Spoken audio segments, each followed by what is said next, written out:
Hey everybody, this is Roberto Blake helping you create something awesome today with the amazing Daniel Batal. How you doing, Roberto? Good to see you. I'm doing all right. Welcome back to the stream. Let's give you a round of applause there, and welcome to everybody in the live chat. Just a heads up right away, we're not going to be doing channel reviews today, but we will be prioritizing any and all super chat questions. We'll also be answering your questions throughout the stream. We're going to do a YouTube Shorts Q&A and deep dive for you. And Daniel's got some exciting news because there's new developments with YouTube Shorts. Everybody's favorite, right? Oh man, yeah. It's like just when you think you've got Shorts figured out, they change a few things, which is good.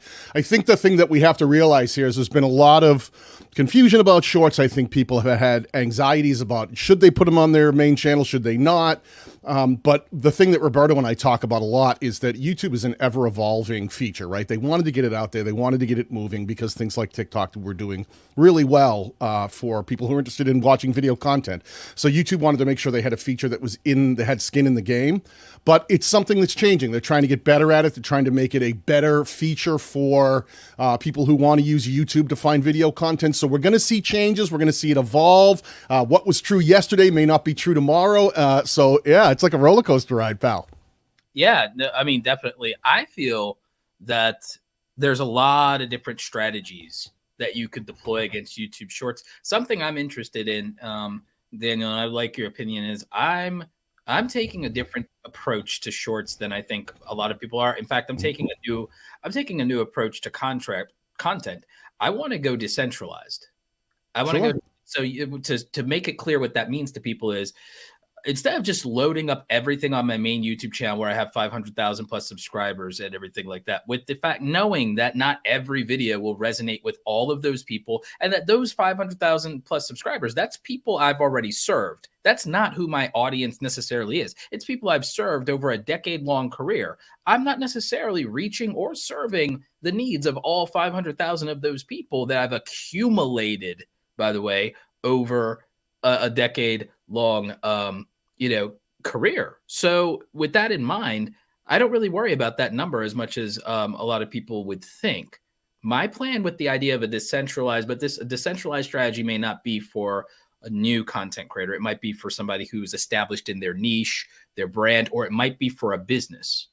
I want to have more places where my content, whether it's regular content, shorts, clips from podcast, clips from this live stream, I want those videos in as many places as possible to reach as many people who are not familiar with me as possible.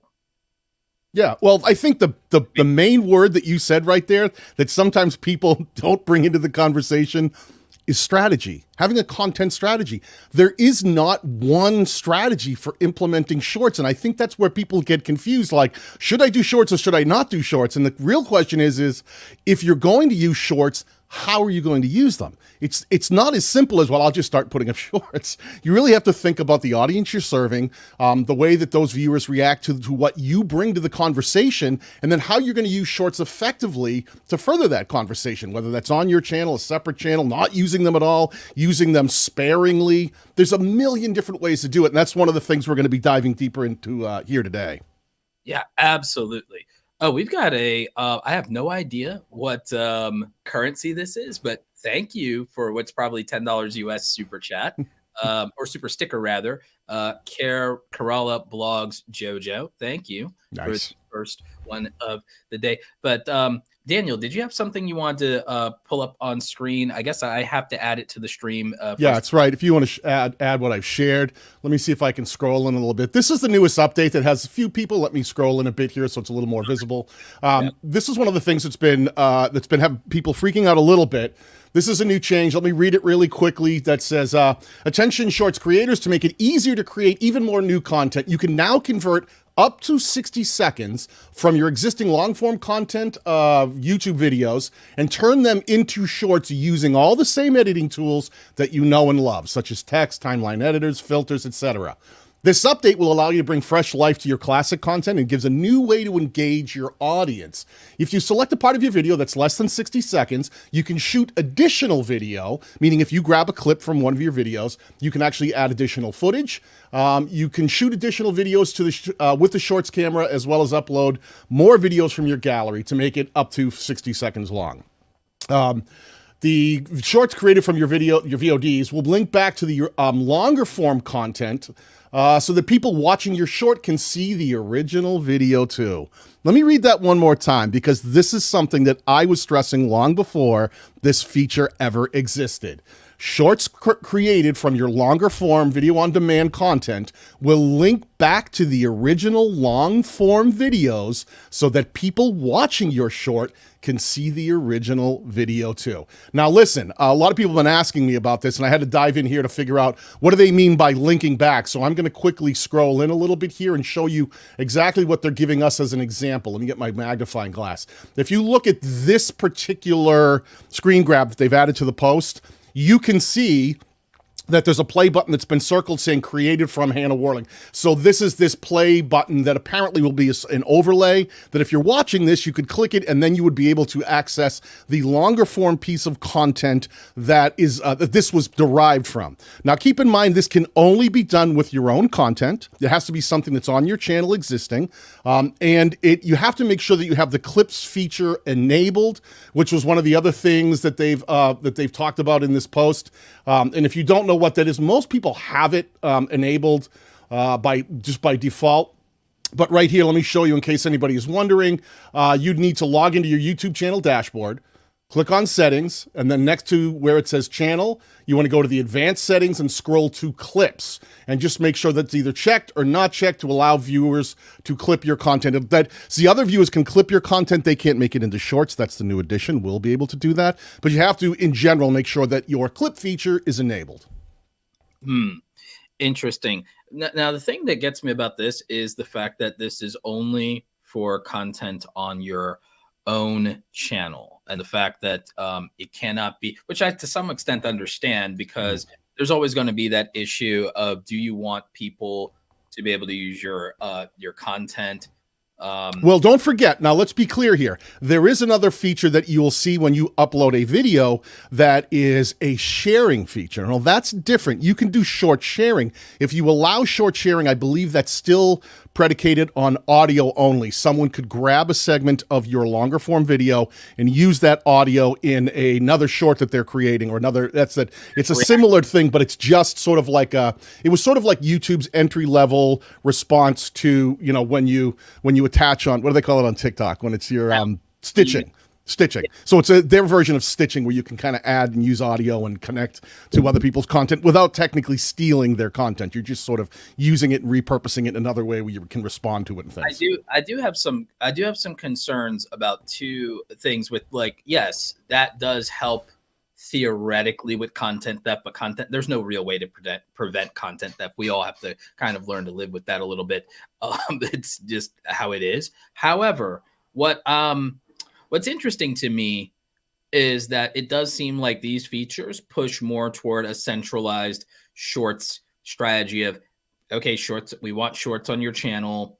We want you to, it seems like that is what YouTube is advocating for, and that what they're pushing for. But this also is seemingly in contrast to the strategy we do see with many large creators. And we know that a lot of, middle-class creators, working-class creators, up-and-coming aspiring creators, we know that they all take their cues, us included, from the largest and most successful content creators in the world. They know something, they're doing something. Okay, what do they know that I don't know? Why are they doing this? Why would they be doing this? So, Daniel, what are your thoughts on the fact that the largest content creators are distributing their shorts on dedicated channels instead of their main channels? Well, let's predicate that by saying not everyone is. And I think that there was the largest creators on the platform were generating a lot of revenue from their channels, right? So throwing a landmine into the middle of a high-performing business structure is a huge mistake. You wouldn't see McDonald's all of a sudden switch everything they're doing, and now we don't make burgers anymore. Now we only make chicken nuggets, right? They'll test out a new product in a small market and see how it does. And I think those... Remember IHOB? Oh, geez. Remember that the April Fool's thing where they did International House of Burgers? That's incredible. Yeah, so I think that what that was is that these larger creators who had businesses built around their channels were being very protective of their business model. So of course they would go, wait a minute, this is all new and the features haven't been completely rolled out. Let me test it elsewhere. But in stark contrast, look at someone like Peter McKinnon, who's crushing it with shorts on his own channel. Look at Mr. Beast, Jimmy, who was at VidCon. We all went and watched him at VidCon this year, and he sat with Todd Beaupre, who was the head of the product development team on YouTube. So that's all your recommendation and discovery systems. Yep. And he asked him straight up, like, what do you think about shorts? And Jimmy said, I don't see any problem putting shorts on your main channel now. He said he sees a lot of his friends that are huge creators doing it effectively. I agree. I see even in our the creator help niche or the creator economy niche, we do see some success with it with Colin and Samir, for example. I would argue that in their case, I would argue that if you're a mainstream popular creator, because there's two spectrums here. If you're a small YouTuber, you have nothing to lose. So why not? So if you're a small YouTuber, aspiring YouTuber, this could be your breakout. This could be what gets you subs. This could get you to 1,000 subs, even though it won't help you necessarily with getting the watch time for monetization. It can at least help you clear the sub requirement. It can get you some views. It might get you some loyal audience. So there's value in that if you're a small content creator, right? If you're an established creator in your niche or in the mainstream of the platform, I don't necessarily see a downside for it because people are simple. They'll see, oh, it's you, I'll click. If that's the case with you. If you're in the middle tier, here's my general thought in terms of the content itself is that shorts is broad audience content. Therefore, sometimes if you're a very, very niche topic, your mileage, well, in general, with your shorts, your mileage will really, really vary. Your mileage may vary is like kind of like big, bold letters there. But my thought is that short form audiences, shorter attention spans, broader demographics, stick with people, places, things, and events, to be honest with you, because I just feel, this is just my opinion, mind you, broad audiences respond the easiest to people, places, things, and events. By the way, every single trend you've ever seen go viral on YouTube, people, places, things, events, you could categorize it like that. It's not about ideas. It's not about ideas. So if your thing is ideas and it's heady or whatever, I don't really think that resonates as much. And then even if you're in a business niche, we've seen it, dude, you've seen it. It's like all the business YouTubers, all the, like the Graham Steffens of the world, so on and so forth, who love those guys. They write the most sensationalized titles there are. So it's headlines. It's headline reading. So I would just keep those kind of things in mind tactically. I mean, do you have a thought or a different opinion on that, or? I have, I try to simplify things. My approach to YouTube has always been, I'm a data geek. I love data, and I'll dive into it all day long. And I've helped build, a lot of the TubeBuddy tools, and I've worked with Nico Kaminsky, developing parts of like adding Google into morning fame. And I love data, but my approach to growing YouTube channels is much more holistic and organic. I think it's as simple as this: channels that have a very strong value proposition, meaning you know exactly what your channel is, niche, you know exactly who your target audience, and I don't mean demographics, I mean the specifics of their interests that you're serving day after day. And then the last portion of that, the why would people watch your channel, as opposed to not just other similar channels, but anything they might get served in a given watch session, which means you're competing against their other interests. As long as you stay true to that value proposition, I've always said that, what does it matter if the answer to a question is a sentence or a paragraph? If I tell you something that has value, if I present something that has value, then it can be short, it can be long. You wouldn't put live streams on a different channel because they tend to be much longer than your regular content. You wouldn't remove community tab posts and go, well, I can't put those on my YouTube channel because now they're images and they're quick polls and things, and that will throw off the people who like watching my video. You have to have a more all-encompassing strategy. Content strategy is what it comes down to. People come into this and they run and they go, oh, shorts, I guess I'm supposed to do something goofy. And it's like, why would you do that? How does that serve the needs of your target audience? What was the value they came to your channel for originally? Make sure if you decide to use shorts that it serves that value, and those people get the same thing they were getting on every other length of content or style of content you made, but they're getting it in a more vertical short form format. I would agree that your overall value proposition has to be consistent, whether it's shorts, VODs, or lives.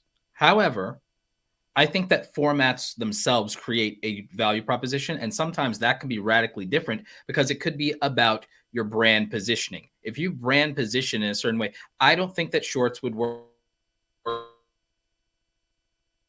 Uh-oh. for someone like James John. What's going on? I had a freeze out there. I don't know if it was me or you.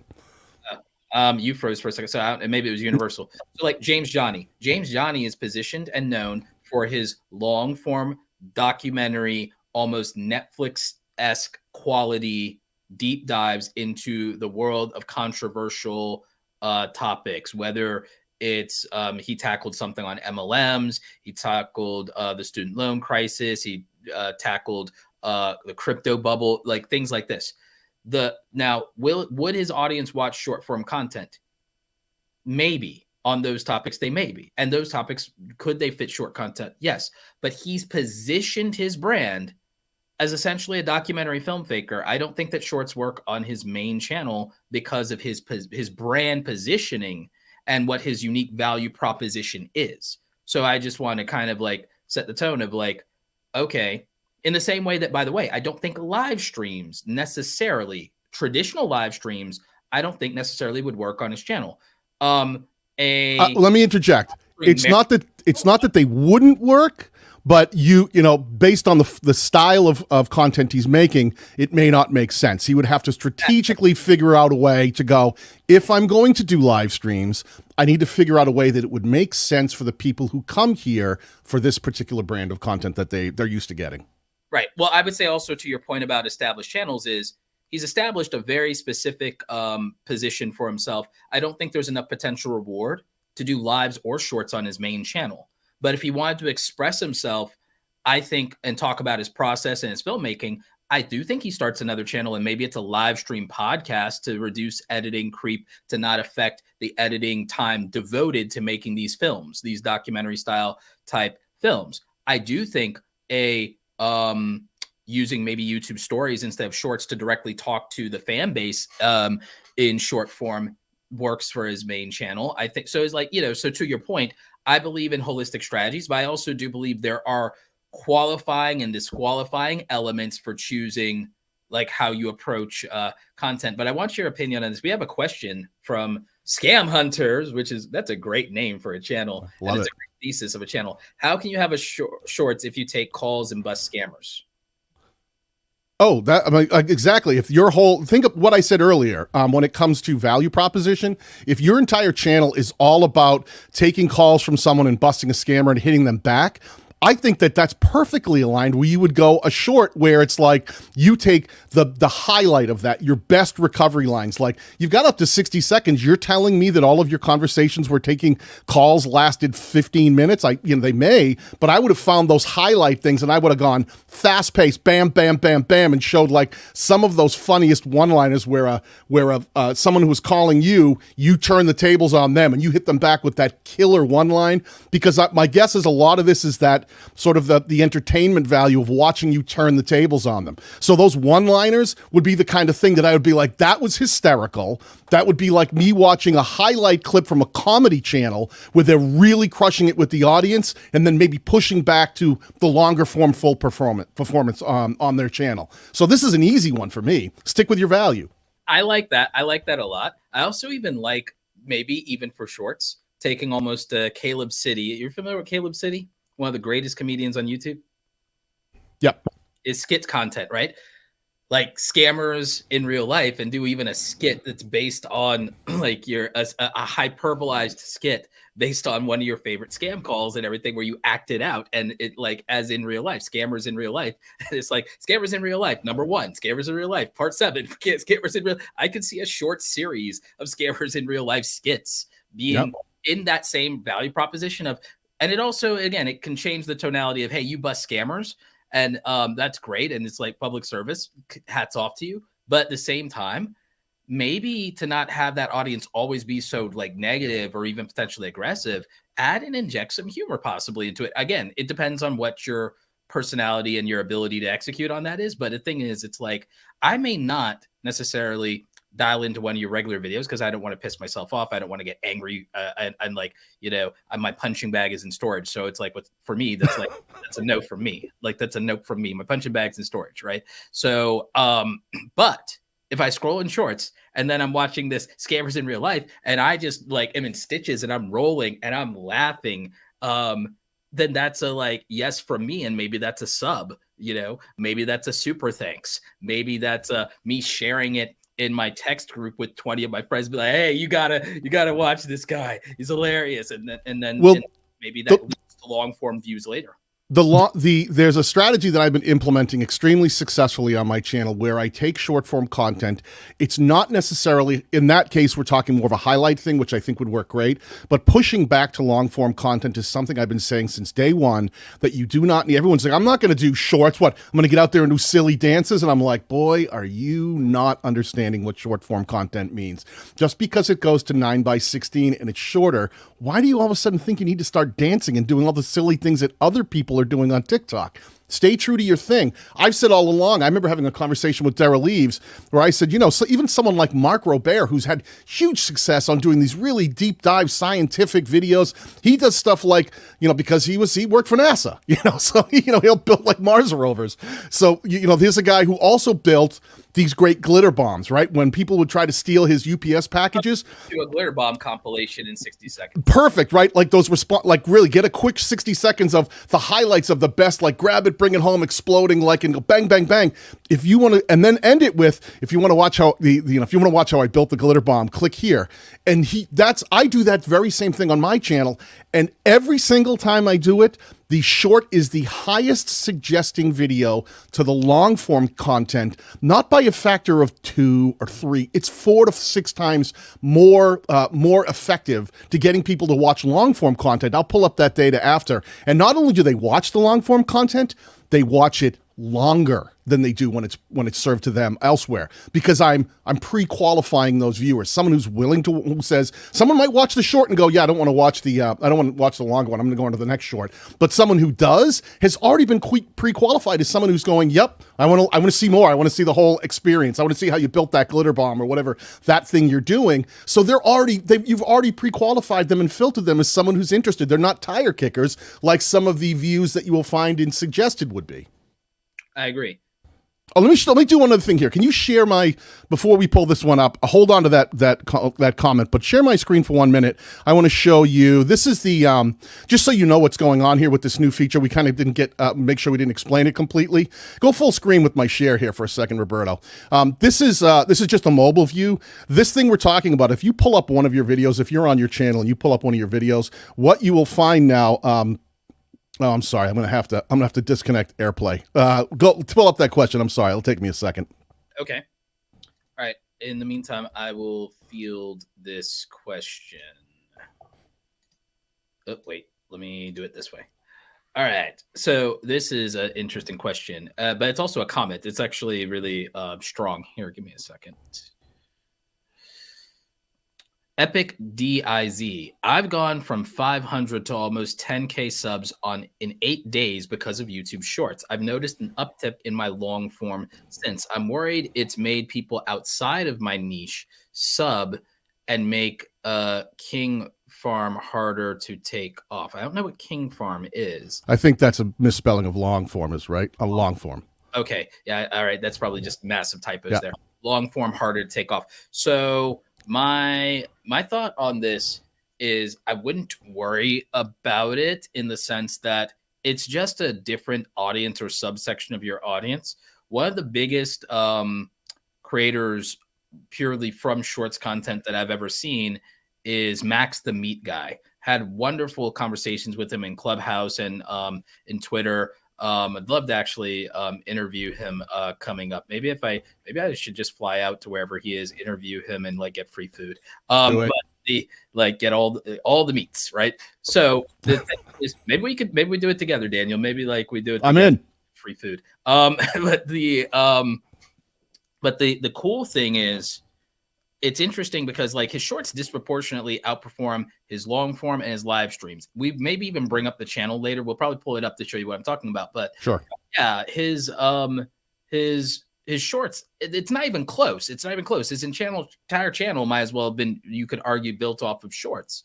So the thing about it is, I think it's fine if if you're a small YouTuber and you're building something, I think it's fine if your shorts drastically outperform your long form. Even if you're an established creator, that's going to be the case. But I don't think it just means that your long form content is by itself dead in the water. I've seen a lot of channels where their shorts outperform everything else. And in some cases, it's revived their channel even in their long form, which was struggling before. Star Wars Explained was revived with YouTube shorts and started getting views they hadn't gotten since like The Rise of Skywalker came out. Because there was a drought of Star Wars content for a long time, and until the Kenobi show, it was like shorts was carrying them. And then the Kenobi show led into, they had a Star Wars audience that wasn't familiar with them before, that was there now for this new stuff, and it didn't have to worry about if some of the old audience fell off from the Star Wars film stuff. So you just have to decide whether, like, I would say, let me phrase this. Most of you, if you're a small YouTuber, you shouldn't romanticize which format you wish would perform better. Yeah, well, leave that on that. Can you leave that on screen for one more second? I don't know if you can get back to it. Here's the exact same thing we were just talking about. I'm worried it's made people outside my niche sub. Why would people outside your niche sub if they saw one of your shorts, unless you were making a short that wasn't true to your niche and value proposition? My immediate question is, I would be on this channel going, wait a minute, what are you making for shorts? Why are you worried about people outside of your niche subbing if you're making content that's true to your value proposition? When Roberto makes content about, that's short form, it's true to the value of his channel. I do the same. So if someone saw that and they subbed, it's because they like the conversation I'm in. Don't veer away from the true value proposition, the conversation your channel's in, just because it's short form. That's the number one thing I still think creators are making a mistake with. They're not creating an effective shorts strategy and sticking true to their value prop. Yep. Do me a favor. Can you share my screen one more time here? I think I've got this up. I definitely want to show people what they're going to be looking for, because not all people have this feature available. Yeah, give me a second here to... Okay, so this is one of my own videos here, and if you can see, it says right on next to the likes and then dislike and then share, you all of a sudden see that little shorts logo and it says create. This is the new change that's coming. Maybe not all of you have it yet, but it should be rolling out to everybody fairly quickly, and it's on mobile. So if you're on mobile, what you'd see is that create button on one of your own longer form videos. This is one of my own videos from a few months ago. And if I click on the create shorts button, what happens is you'll see it now says edit into a short. It gives you the option to use sound from this video, cut, or use green screen. But that edit into a short, you can see it says option available only to you. This is exactly that new feature that YouTube is talking about, that you can take your longer form content and create a short from it. So if you have this feature, go onto your mobile device, open up one of your own videos, and you should, if you see that create with the shorts logo right on top there, that's to the right of the share button, that means that you can take your longer form content and start turning it into a short. Interesting. There's also a button here that says cut segment from this video. Yeah. So from which one? When you're going deeper into it? Yeah. Yeah. So what you can do, here's the breakdown of it, is what would happen at that point is you can now edit any segment from that video or multiple segments. It allows you to go in and use the existing YouTube editing tools that allow you to take sections of your longer form. You could take a beginning and end, and you can actually edit those pieces together, and then it discards what you're not using. And you actually can sit there and you can look at the drafts of it. Be very careful, because I know when it comes to some of these in the previous versions, I believe like shorts were, if you're between the ages of 13 and 17, they automatically defaulted to private before you published. And I believe 18 and above, they defaulted to public. So always make sure that you know, if you're still playing around or if you don't want something to go live right away, that you're setting your short to the right visibility based on what you're trying to do with it. Yeah, but then if you use, they give you a 60-second format, so you can grab different sections of a longer form video, edit them together, and let's say you only had 45 seconds. You could then add, you could go back in and film an additional right then and there, 15 seconds, bring it up to that full 60-second mark if you wanted it that long. And you could add new footage just based right on the fact that you want to take what's existing and add new things right into it. So it's very versatile right now, the ability to take this longer form content and even add a little thing at the end that could say, hey, if you want to watch the entire process here, I'll put the longer form. Click on the longer form video on screen now. Right? Yeah. Like, I feel like this is interesting because looking at this feature, there is something else here where you can use other people's content. It looks like you can use other people's content as a green screen and kind of react to it. You can clip. There's a clip. But when it comes to making it into shorts currently, you can, that's the clip feature. So that's what we can see in even longer form content. You can use the clip feature. So there's clip. And then when it comes to turning content just into a short, that's specific to your own content. You can't take Peter McKinnon or, PewDiePie or Mr. Beast content and decide to make a short out of it by going to his video and then trying to do that. I feel like, but the thing is, you can do that with TikTok. And I think you're about to be able to do that if you can't already do that with Instagram Reels. I think that in a way that this is like, correct me if I'm wrong, like this is just my opinion.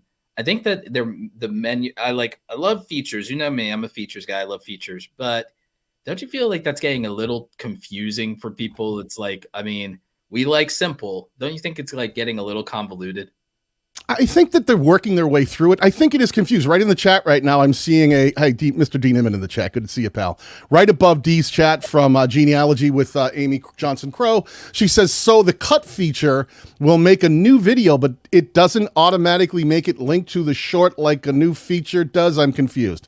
Think of it this way, Amy. You're taking a longer form piece of content that you have, you're clipping it down, and when it goes on screen, I think I showed that. I can show it again if you want. What's going to happen is you're creating a new short using some of the content you already have made. I'll put this up here. Let me put that there and let me share. What's going to happen? You want to share the screen really quickly? What will happen is you will see in these screen captures, if you look here in the last screen, right? So you edit this into you go to your video, you click on that create short button, you choose edit into a short, you choose these sections by those sliders left and right by cropping down. It's sort of old school, typical, what we've seen in any kind of, shorts feature, or when we use any kind of, editing feature that's, mobile based. Yeah, it's trim. Right. So we trim that, and then you can finish editing it. You can add in new stuff. And when it's done, you can see what they're showing us here, at least. It's saying created from, and it's got like a play button, and it's highlighted right on screen. I wish it had better language. I wish it had more engaging and compelling language. But you can see what they're trying to do. You could click here to see the longer form. So, Amy, that's what it is. If it's something short of you, they're going to put it on screen. They go, it was created from this. Then those people could click that button. Now, I want to tell you guys that this is something that I've been talking about forever. I've been doing this since shorts came out. And you can do this yourself. One of the things that's important to understand is that YouTube Shorts, if you do them effectively, you can have a 90% plus audience retention rate in the final seconds of that short. That is the perfect spot for you to say, hey, if you want to watch the entire process, I'll put a link down below in the description. Say that, write it on screen so that people who are in those wouldn't you love to have 90 to 100% audience retention on a long form video when your end screen popped up on screen? That would be huge. It would totally change the momentum of your channel. But in shorts, you can do this as long as it makes sense. Let me give you a quick example here. Here's my channel, right? Let me pull up an example of what I'm talking about. I did a video that was map animation that I used Filmora to show people how to do this kind of Indiana Jones, like the plane flying over the world and the line was following from one country to another. And I did that back in 2019. But I made a short. They had changed the feature that allowed you to do a little bit more with it. So I made a short on December 3rd, 2020. All right. Now, if I pull up and what I did was I said, there's this new feature you can add. You can do this. I showed how to do this entire effect, but now you can do this extra thing with this overlay. And it was, not to get technical. And I said, but if you want to learn the entire process, I'll put a link down below. Now, that was December 3rd. I put that short up. December 3rd. Let's go into this video and let's do a custom date range of somewhere just before December 3rd. Let's try October 1st. And let's take a look. at what was going on with this longer form video before then. So give a second. Okay, you can see right here. Look at this. See that spike? That spike right there was when I launched the short. This video had done well over time. It was starting to fizzle out a bit. It was months where it was just starting to flatline. I made a short pushing back to it. Look what happened to this video. Look what happened to this video, right? Crazy, crazy, crazy. And you can see it in action. Hold on a second. Let me make sure I do 11/01/20, and let's apply that. Well, not how many months are there? Not 111. Let me apply this. Now you can see that huge spike right here. This is all from me making a short, which only drove 20 or 30,000 views, but it pushed back to this longer form content. It was true to the value of my channel, and it showed people to do more. Huge, huge spike. I mean, massive spike, and brought attention to that video from December all the way through to February, March, did really well. And if you go into the longer form analytics of the advanced mode, hold on a second. Let me give you the reach. If you go into the reach and you look at this time period, the highest, usually my videos do great in either search or browse, but look at this video crushing it in suggested right here at top. And you go, well, why is this video for that time period crushing it in suggested? And if you open it up and go to suggested videos of the data, let me go a little bit deeper here. Look at what the highest performing videos are pushing people back to this longer form video right here. This is create an animated, this is Filmora X map animation shorts, is in this time period, which is all the way up to today, is still the #3 highest performing video, suggesting this one. And when you look at how it's performing, this is not, it's got to look at the click-through rate when people find it through the short. It goes from other this is a video up top that has over 2 million views on my channel. When that one recommends this other long form video, 3.7%, 7% click-through rate. When the short recommends it, when it's here and they can find it in like the link, because remember, links found in the description of other videos are considered part of suggested traffic. 11.2 CTR. And when you look at the amount of views, not a ton here. It does pretty well, but look at the length. Look at the length. Any other video suggesting it maybe gets 3.5 minutes worth of watch time. This does a full minute more when people find it through the short. So when people say that you can't use short form content to recommend, people don't want to watch long form content from shorts. That's two different things. I've got multiple videos that I do this exact same strategy, and every time I get the exact same result. Look at the watch hours. Look at the watch hours. Highest performing watch hours come from the short. Not from other videos recommending it, coming from the short. So I really think that people need to rethink the way that they're using shorts and long form content on the same channel together, because as we see YouTube start saying, hey, why don't we let you make shorts from your longer form content, and we'll put a little overlay that'll push back. I think that's a good start, but I think you can more effectively do that yourself. Go ahead and do that, but make sure if you're making a short and you've got 95% of the people there in the 12-second mark of your 15-second long short, just say something like, hey, if you want to learn the entire process, I'll put that down below. And then you put a link down below in the pinned comment and then the link in the description. I promise you this will work. You don't think that drops people off because it's an interruption to because I like counterpoint.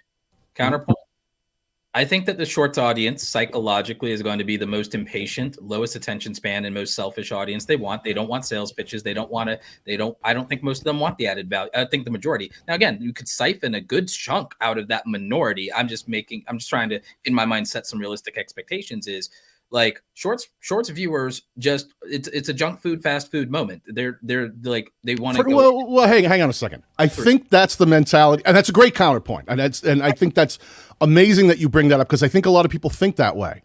But the data on my own channel tells me otherwise. All right, but that might be specific. Because what I'm doing is I'm filtering them. Because someone who doesn't want to watch the long form content is at the end of my short anyway. I'm only using the last 2 seconds to quickly go, if you want to learn the whole process, I'll link it down below. And it says link in the description. So I don't lose the momentum of shorts. If they don't want to click it, they don't go down and click it. It pre-filters those people and they go on to the next short. So do I expect that my shorts are going to be these world dominating shorts? No, I only need to get 30, 40,000 views and it can blow up recommendation for my longer form content. Chat, do me a favor. If you're an education creator, put education in the chat, or edu, like edu. Or if you're an entertainment-based creator, put entertainment or ENT in the chat right now. Because here's my thought. as a consumer of YouTube Shorts, and the shorts I watch, they're not, I'm not choosing shorts. It's curating and everything. And guess what? It's giving me? It's giving me junk food. It's giving me the most either entertaining or provocative content it can conjure up. It's rarely anything that made me more intelligent, to be very frank.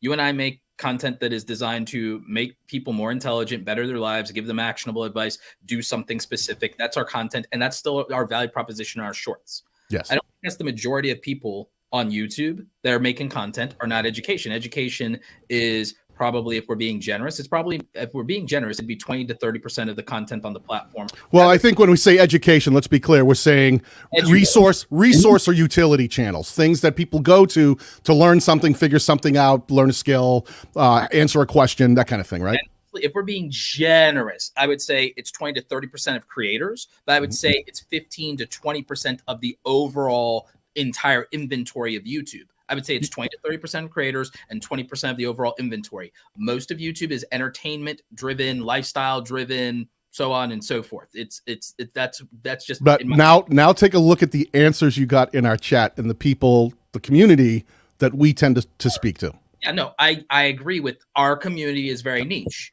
but I also want the people that are the entertainment channels, and because again, I think that they're the ones who will struggle the most, because I think education-based channels have some understanding of these things already because they're already utility-driven.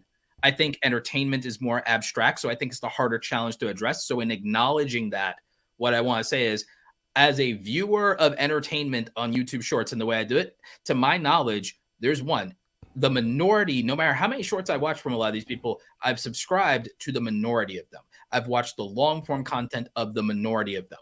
I've commented on the minority of them, and usually it's to actually argue with other people in the comments, if I'm being honest. I'm petty. Well, again, I think that you have to understand that. Let me throw one little quick thing here. And Roberto, if you have your audio set for noise canceling, echo canceling, and you're using cans, get rid of that feature so that you can talk over me, interrupt me, and it's not squashing you every time I talk. One of the things that I would say is you're absolutely right. An education channel does, but those are the people who are coming to us saying, I'm having a real struggle figuring out how to use shorts because everyone else is super entertaining and doing something funny and humorous because they're entertainment channels. They almost have shorts figured out. I've been talking to a lot of musicians who are like, well, how do I grow on YouTube? I'm like, you guys should be using shorts. You look at someone like Charlie Puth, who was literally sampling out his music as he's writing it and putting it out in shorts. And then by the time he drops, he has the highest performing music video on YouTube. He's the top ranked TikToker when it comes to music, and he's crushing the music industry when it comes to video content because he's leveraging those short form things along the way, getting the audience involved, getting him excited, showing the building process of how he's changing things up and writing the song. I think there's 1,000 ways that you can implement shorts.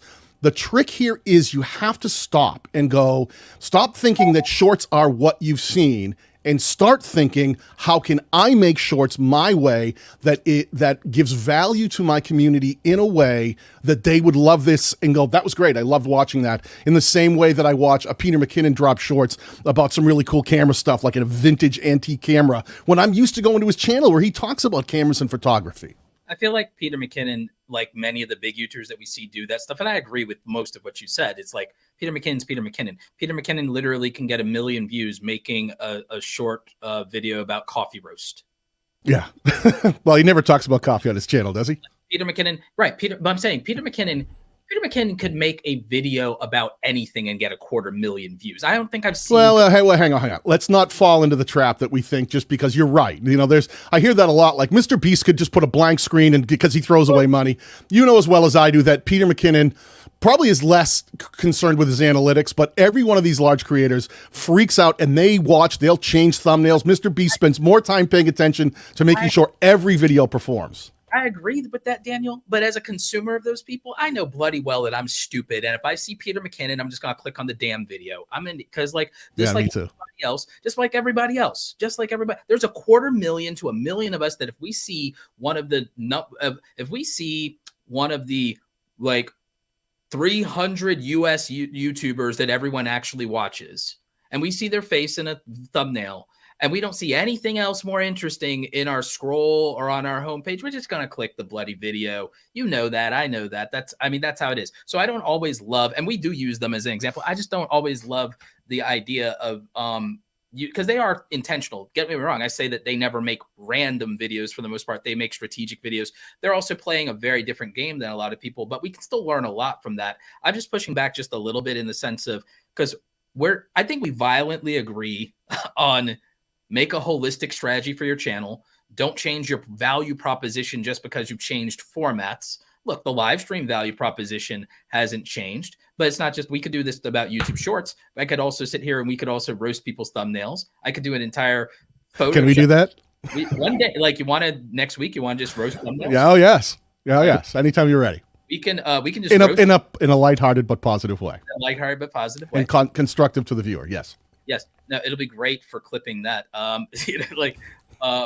It's like, so we can but the thing is, I think we can do a roast, but we can also, we'll let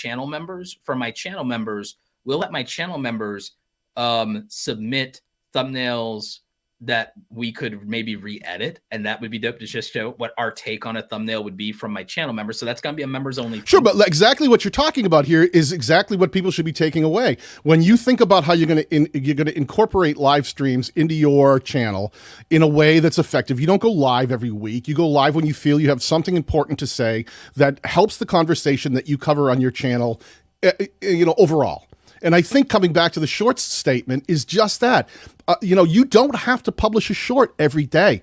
In fact, I would say don't do that. Figure out a strategy for making shorts and then drop them. You also can turn off notifications for shorts, because if let's say you're going to put a short out and you think off the top of your head, I don't know that if people see this who are used to my long form, this short I drop, they might go, what is this? I don't want this.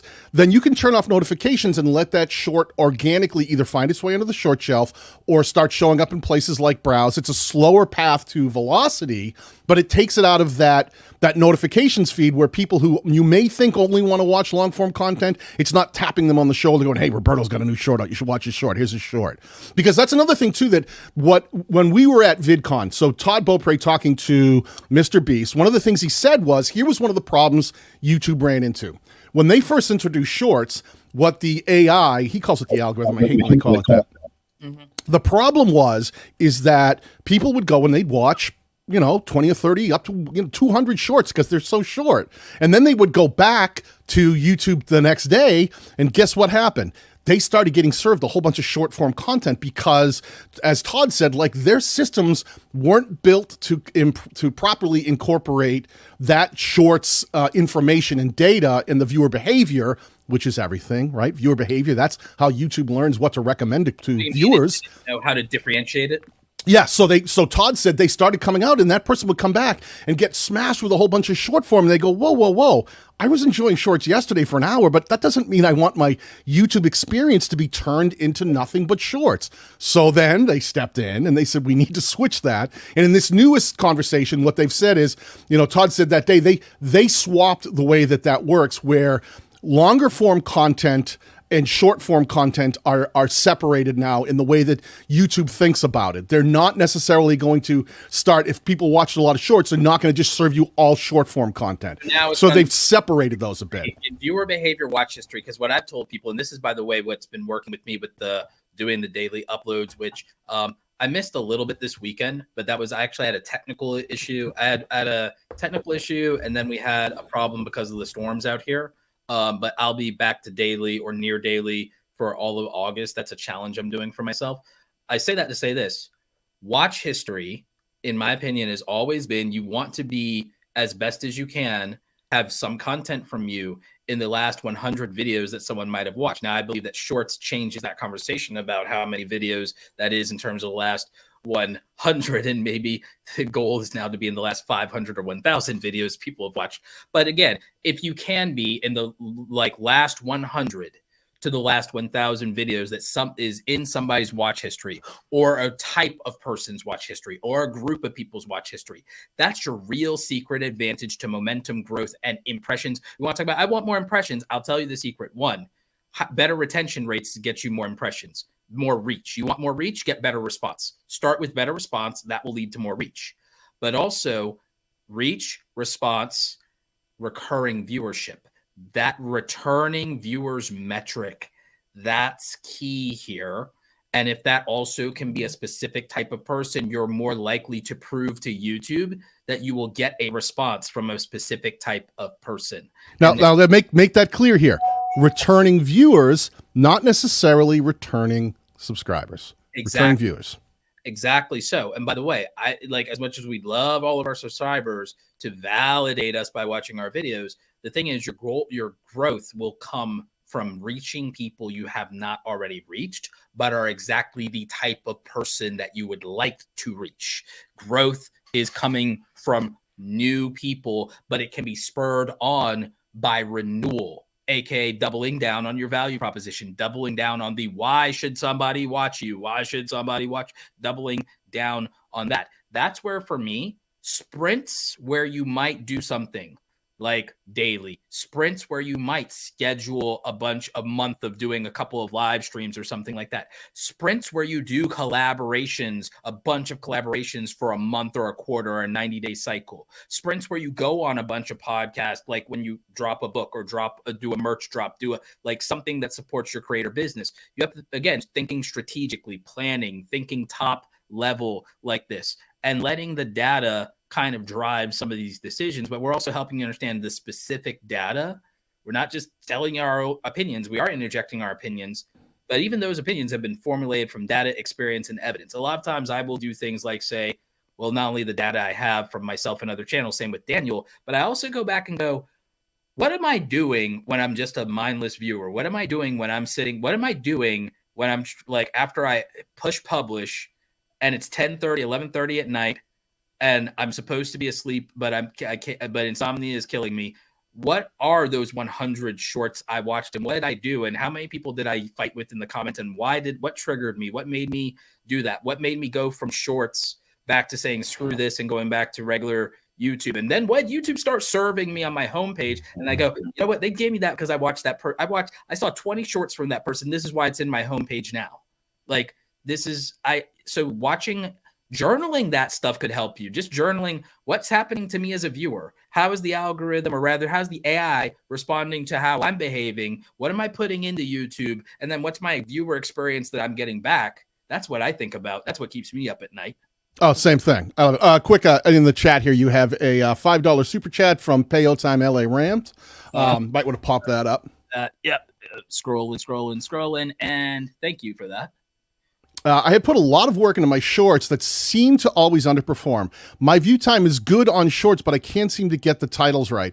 Here's one of the things you want to think about. We had this discussion at Vid Summit when we were both at Vid Summit, and there was Mr. Beast was on stage, and he was saying things like, the most important thing is you get a thumbnail. You got to get them to click, because if they don't click, they can't watch. And then we got up, and I was on panels on stage with some of the highest performing shorts channels on the platform, and they go, I don't care about the click, because shorts don't have thumbnails in most cases. It's served on the shelf. So perspective is everything, right? Think about that. I think titles are important, but in terms of Payo Time LA Rams YouTuber, what I would think about is think less about the title, because shorts in their organic form, if they're going to get served out on the short shelf, if that's where you want to start crushing it on the shelf, then what I would tell you is try to think about the opening seconds of that short, because shorts are catered to people who aren't going to sit there. You can't go slow paced. You got to bring that pace up to a frantic level, get right to it, trim all of the fat,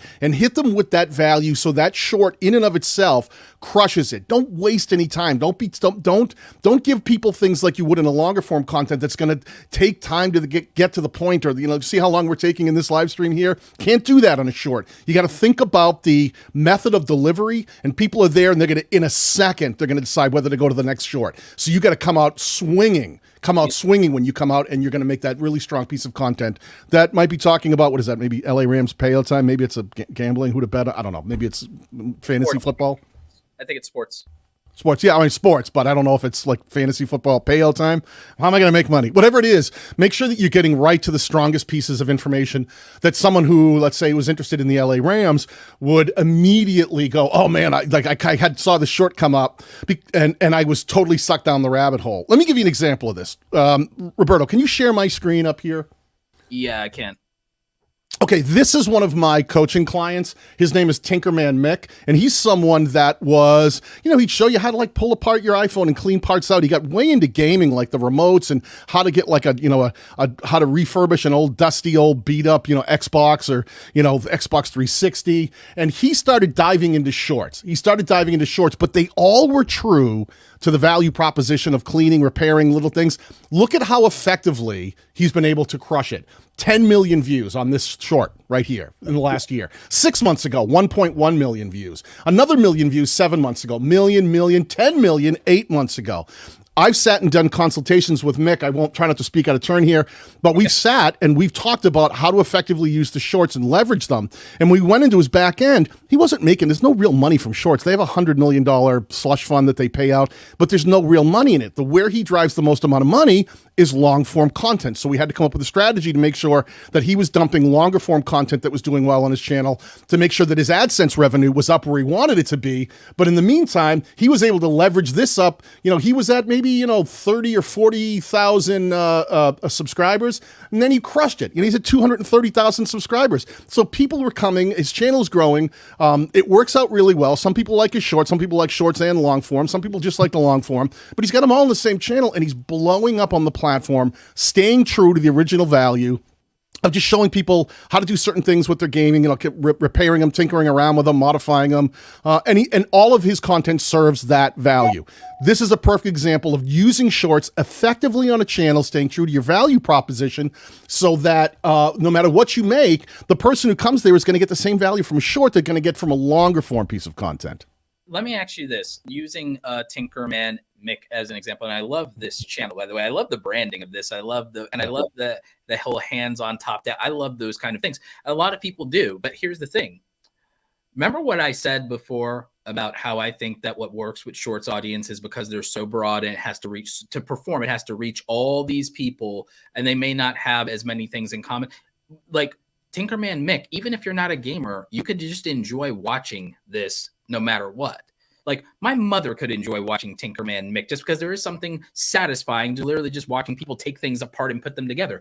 I binge watch, like whenever I see these like channels with power washing. One of my favorite things to see in YouTube Shorts is like there's this guy who does this power washing business, and he sits there and he tells you real business, hardcore business stuff, and he's very aggressive about it. He also tells you horror stories of clients and employees, but while you're watching it, it's someone power washing a sidewalk or a roof. I love that. It's like something satisfying. There's something satisfying about watching people cut grass for some weird reason. We did this. While you're sitting there for a minute, one of the other creators in our community is Paul Peck Drywalling, and he was in my group. And when he started talking about, like, I don't know how to do shorts, I'm like, Paul, there is something super satisfying watching a guy grab a trowel, walk up to a beat up, crusty, falling down wall, and then start putting joint compound on it and make it smooth. Make shorts that do that just visually are true to that thing, repairing walls, drywall. He started doing that, and they do great for him because it's true to his value proposition, showing how to trowel out those walls and smooth ceilings, and it's a different experience where you can just watch it, even if you're not even if you don't want to learn how to do it. There's something visually appealing about, man, look at that trowel go. I found myself watching 5 loops of the same dude, just 5 loops of the same video. The dude bricklaying, dude. It was very intensely satisfying. Well, when you said loops, one of the things you can think about is when you're making short form content, and we saw this from the highest performing a short form content creator on the platform. He builds loops so that the end of the short connects seamlessly to the beginning. So you may actually be watching the third time through, not even realizing the short has ended and started again. So there's techniques that you can use. Illusions. Zach King does endless optical illusions. In fact, you've done a how to edit like Zach King. I think that you should actually do a how to edit like Zach King YouTube Shorts edition, or it's like, or Zach King's optical illusion. That's a great example. The highest performing video on my channel with 2.1 or so million views is that showing how to what looks like bouncing. It's a Zach King fact, bouncing a ping pong ball into a frying pan, and it opens up and turns into an egg. So if it's great suggestion, if I took just that and then trimmed it down into a short and say, if you want to, and then ended it by saying, if you want to learn how to edit just like this and create that effect, I'll put the link down below.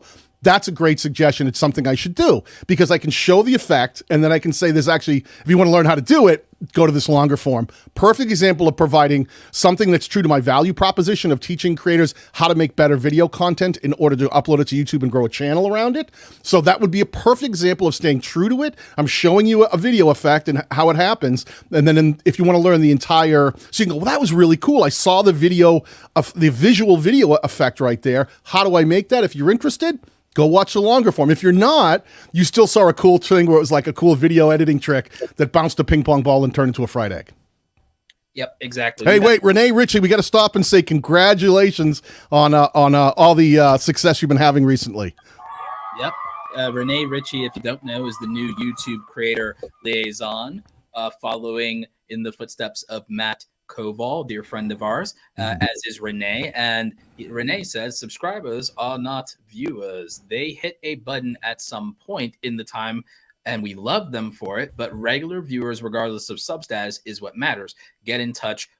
Get in that watch history. Get in that watch history. And I agree. And that's what I focus on with watch history. My views do not reflect what my audience is. There is a specific stat in YouTube that tells you, if you guys, I know a lot of you are obsessed with, I want active subscribers. No, you want an actual audience. And I'm going to show you something.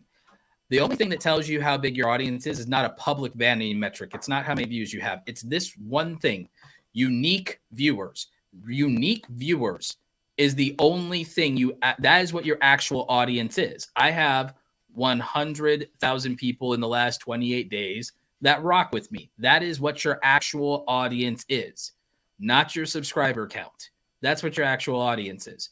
Those are the people. These are the humans. These are the humans. Unique viewers is the only thing. And we don't have a publicly available vanity metric to tell you that, which is why I don't care about them. I only care about I care about comments from humans. I care about data that I can observe and measure, and I care about the money in my bank account. Yeah, and the other thing, like there's another metric that people don't pay attention to, not only unique viewers, but AVPV, average view per viewer. If you've got people that are watching 2 to 3 times, now that can be the exact same video and rewinding it. That could be someone going on to watch another video. If you also start thinking about how many unique viewers you have coming to your channel each month, and then how many average views those viewers are getting, now you can start getting a better picture of how you can grow your channel more effectively, because you want to be able to increase that AVPV to a point that you can say, man, they're only coming, but they only hang around for one video or 1.1 and then they're gone. If I can get up that up to 2.2, 2.8, 3, now you start looking at some really powerful. Look at his average right now in the last 28 days is 1.9 at the very top, the total. So if you can get that, like you can see Roberto's starting to increase the way that he's been publishing. And when you look at what the average view per viewer on his channel is, if you can get that higher and higher and higher, that's a number that can really start getting your content recommended more. Because remember, viewer behavior. If someone is watching more than one piece of your content, or even if they're engaging with that content by watching it more frequently, hitting the subscribe button along the way, maybe they maybe they left a comment, maybe they shared it. These are all engagement metrics that will help your content show up in places like browse. When they come back and YouTube's going, you haven't done anything yet. We're here on the homepage of YouTube. Let's give you some trending stuff. Let's give you some notifications and subscriber feeds. But then let's dig into your recent watch history, see what you've been watching, and see if we can serve you more of that and bring you down the viewing rabbit hole based on what we know about you in that moment. And see, the trick to this, I love everything you just said there, Daniel. The trick to this is I'm intentionally conditioning viewer behavior. My sprint right now, and I may never stop. This may become a sustainable. This is a sprint right now compared to what I've been doing in the last, since the pandemic. But it's actually what my old normal used to be. You remember that I came up as the guy who's he's putting out more content than everybody else. Like, that's just how it was. And that's what grew my channel. And I sustained that for years. I sustained being daily to near daily for years. I sustained being multiple uploads a week for years. That was just what my publishing was like.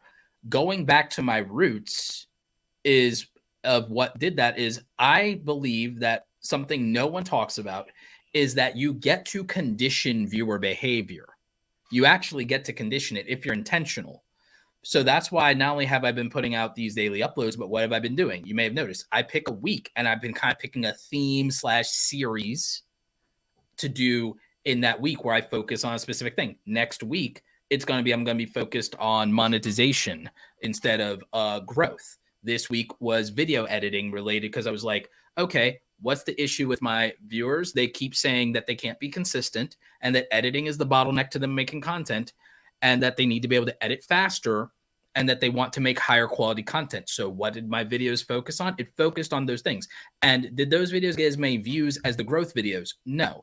The growth videos, and I'll show you this, the growth videos obviously outperformed everything else. In terms of the overview of content of what is growing my audience. Actually, if you look at where it says videos growing your audience the last 90 days, and I don't know why it's somewhat gray here or dark here, but what have you.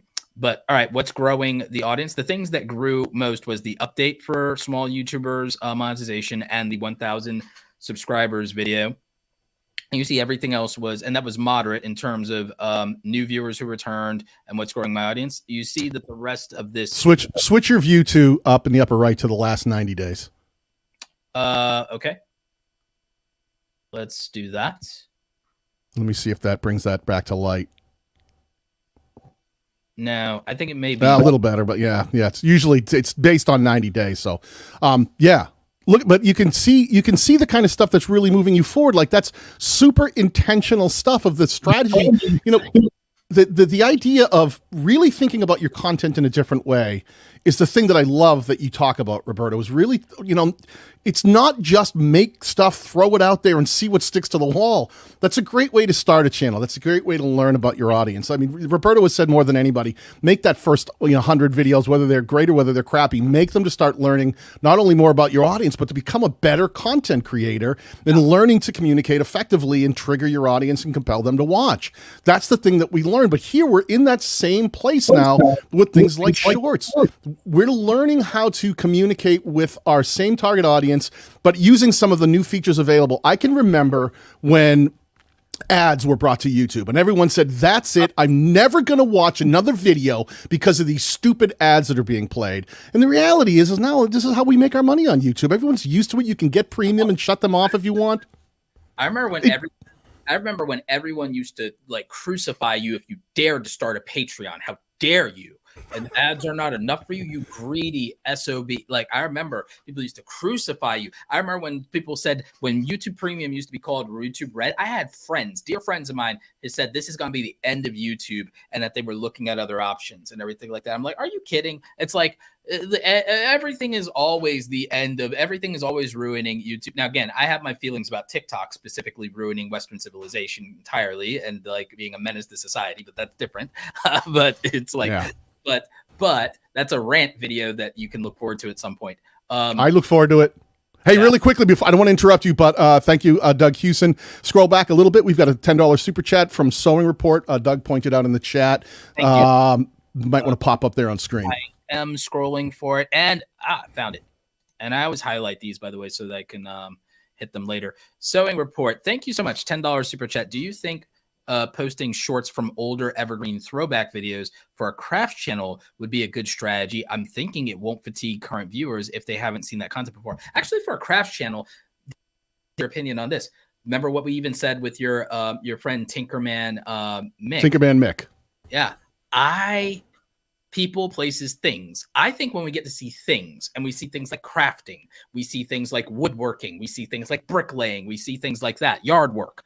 I think that things are one of the easiest ways. Like with me, it'd be camera stuff. If I did camera stuff, that would probably blow up on shorts because it's like, it's things and it's expensive items. That works. But I think crafting has been proven. I see stuff in my shorts all the time that's handcrafting or is something like of that nature and everything like that. I would absolutely, I'm not even into sewing, and yet I could still, I'm an artist though, and I also do things with my hands, and I could see just scrolling and then coming across an interesting crafting segment or DIY thing, or a time lapse even of a from start to finish, or a before and after, or something like that, or a restoration of the before and after, if it's clipped correctly, if it's older content.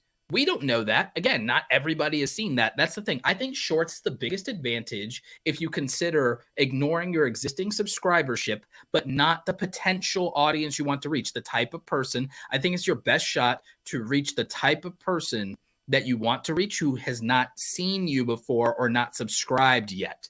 And that's also why I'm bringing up even my own shorts data. Yeah, and just, to stay on that comment for 1 second, do you think posting shorts from older evergreen throwback videos would be a good strategy? That's literally exactly the new feature that YouTube put out there for that reason, saying that you can take some of this catalog stuff and bring new life to it and do a short and do like some snippets of those important moments, make some cool shorts and send them back. I think it doesn't fatigue viewers at all. I think if you do it effectively, and the other thing I would add is when you say, I don't think it would fatigue current viewers if they haven't seen that content before.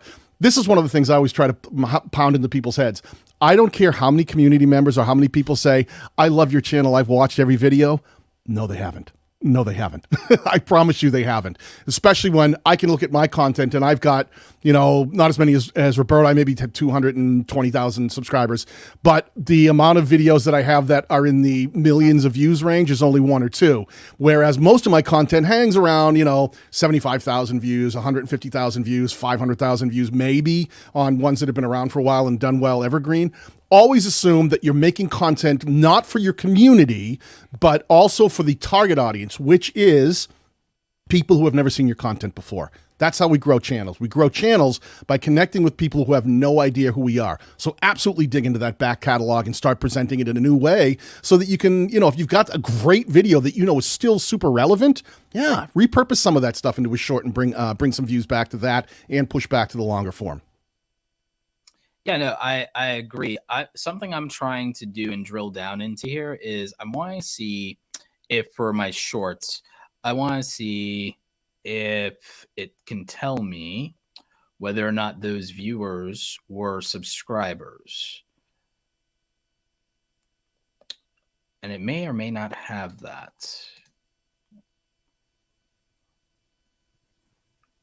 Maybe secondary metric. Maybe if I use the secondary metric of video type. Maybe if I what specifically are you trying to look at? I'm trying to see if the people who viewed my shorts were subscribers or not. Well, you've got the subscription status. Pull this back up for a second. Under subscription, just remove the drop down. So what you're looking at right here is the difference between subscribed and not subscribed. Yep, that's what I want. Whichever, right. So look down. That's what you're looking at. Can you pull the comment off screen so we can see the bottom? I can. And the thing that I want to do, though, is this is just and this is on those shorts. Okay, and which shorts is the filter? Okay, so guess what? So here's my problem is actually the opposite problem of what one would go. Like, my problem is that my shorts did not reach. My problem is my shorts did not reach new people. My problem is my shorts did reach subscribers. That's my actual problem. Which is why it's some of it. Now let's a context is important. One, the positive spin on this is, look, YouTube is getting better at serving shorts to people who they think are the right target audience for your content, which is subscribers first. I think that's genius. I've said this all along. I asked on Twitter recently, anyone else been noticing the shorts that you're getting served seem to be more in alignment with the kind of channels you naturally watch? And unanimously, people are saying, as a viewer, yes, I've been getting served a lot more content from channels that I actually follow, which is great because YouTube said even though the shorts aren't really pushing the longer form content, we're not using that for recommendation in that direction, I absolutely think it's coming the other way, that they are using overall engagement metrics to go, who should I put this short in front of? I got served a lot of your short, or your newest short came up really quickly because you've been into it more recently. Immediately got served to me because I spend a lot of time engaging with your channel and your content. So that's one, think of it that way too. Now the trick is, right, so you coming in would say, okay, great, I got a good surge there. How do I more effectively build shorts content that someone who has no idea who I am would go, I'm in. Like, this was great. I don't know Roberto Blake, but this little nugget of information he just gave me, is great. I said to you, Roberto, you put out a video recently I thought was fantastic, that in the opening moments of the video was really about how to get to your 1,000 subscribers and 4,000 hours of watch time for a new channel. But you immediately at the head of that dropped killer information and data about how many people are actually monetized, how many creators on the platform. Then you went on to say, and how many of those people actually have 100,000 subscribers, and you started really showing all the data for how tricky it really is to grow. And I said right off the bat, I messaged you, I was like, dude, make that portion into a short. It's so effective. And then say, if you want to learn more about, what it really takes to grow a channel on YouTube, push back to the longer form. I know you're doing a different thing, but in that example, those were the kind of things that someone who didn't know you would have been probably super excited about. Those facts, like you were like, you can repeat them here if you want. Like when you started telling me, because I didn't even know that. Yeah, the YouTube facts. Like, so that might even be the direction I go, because I've been seeing a creator. God, I'm trying to remember his name. I think it's like Jack Sucks at Life. Actually, he's been doing a lot of YouTube facts, YouTube history around like the biggest like channels in YouTube and stuff like that. Like what happened, something like Mr. Beast, something PewDiePie, blah, blah, blah, or even something in the history of YouTube in terms of like old YouTube stuff, or like, oh, the original YouTube award play button used to be this, looked like this, and blah, blah, blah. What happened to PewDiePie's diamond play button, and blah, blah, blah. So I think weird and interesting facts are something that work in shorts. And the thing is, I am the archive of weird, interesting. You're my go-to guy. If I need to know, like, hey, try it in the chat. In the chat here, Roberto, how many content creators are there on YouTube right now? Estimated is between 75 million to 100 million globally worldwide content creators on YouTube. They are basing that number off of the number of channels that exist. There are 50 million active uploaders to YouTube every single month in terms of unique uploaders, unique individuals every month, 50 million. So we know that. Well, all right. Let's stay there. Let's give them the benefit of the doubt. Let's say it's 100 million creators on the platform globally. Yeah. In the chat right now, people, out of that 100 million creators, how many of those creators do you people in the chat think have reached 100,000 subscribers? Grabbed a silver play button, like I've got one back here in a box, and Roberto has one behind him too. How many, just in the chat, give us a number out of 100 million. Drop down in the chat right now and take a wild guess how many of those creators out of those millions have been able to achieve not millions of subscribers, just 100,000, the silver play button. I want to see. Okay, so we're seeing 300,000 was a guess from your driver. You can pull these up if you want. Maybe 200,000, right? So they're guessing hundreds of thousands. Roberto, 900,000 to 1.2 million is a guess from I Tried. 100,000 from Sean Chen, 300,000 from Liberty of Regis, 10,000. We've got guesses. Most of these are in the hundreds of thousands. These are, Doug guessed 250,000. How many creators, Roberto, tell us, have actually achieved a silver play button? Globally, worldwide, it is estimated to be about 300,000 creators worldwide. It is only 4,500 in the U.S. 4,500 in the U.S. 4,500 in the U.S. So me and Daniel are in a rare category. We are the cream of the crop in the U.S. in English. Now, that's not to toot our own horns. It's just when we see creators struggling out of the gate and they go, this is so hard. One of the things that Roberto and I work with, that's why we do these streams. We talk about shorts and learning how to leverage them and learning how to more effectively engage your target audience and get them to start, coming back to your channel. This is the kind of thing you have to understand. It's super hard to become successcul. I'm making the point that we're like the 0.1%. Daniel, under. It's like when you start going, it's like it's probably 0.06%. We're probably like the 0.01% or 0.05%. 0.6, yeah, it's under 1%. When you go to the people who have gold play buttons, this gets ridiculous because it's well, don't tell them. Okay, gold. Now gold is your million, right?